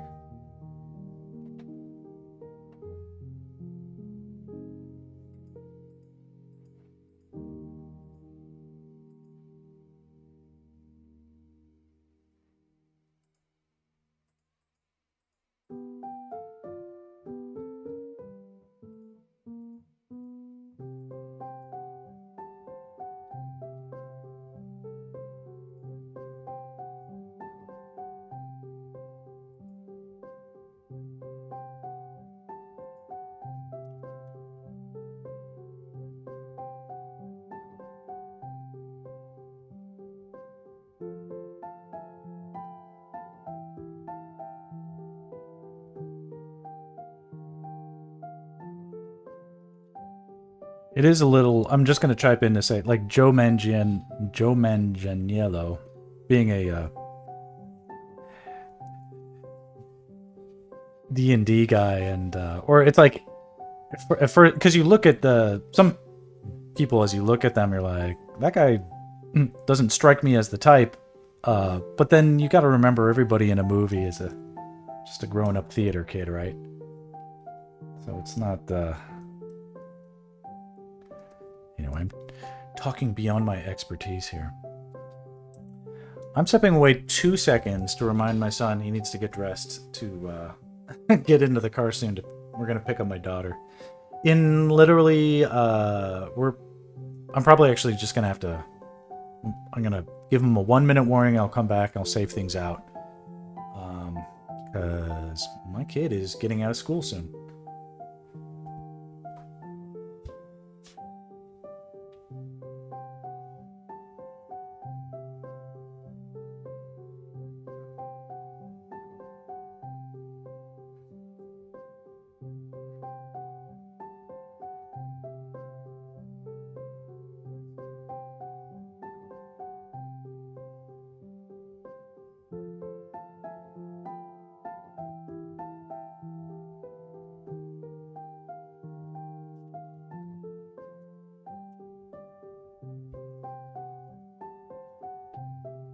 He's basically lounging in his PJs watching cartoons. He doesn't have preschool today because they're on preschool break, so that is how that's going. Okay, well, this looks like a big muddy mess of shadows on shadows on shadows, but it is yet part of the process, so big progress today. This is the wonderful downside / upside of the chat is I definitely, when I get on my rants about the American medical system and or anything related to that type of thing, or like my old comic, all the fun stuff, that definitely it's like tar for my fingertips. But I want to thank everybody for joining on this extra extended bonus stream, and I would love for you guys all to keep chatting, but I'm not sure if that's possible when I end the stream, but I guess hopefully yeah, thank you guys for joining, and thanks to our sponsors, Airbnb, for their wonderful contributions. All right, I'm gonna call it a stream. If I get back to my other studio and they still don't have a meeting, I might just fire up another stream. We'll see. We'll just keep this ball rolling. But hopefully they have some work for me today. So otherwise it means they all got fired or something. I don't know. Okay. See you next time. Adios.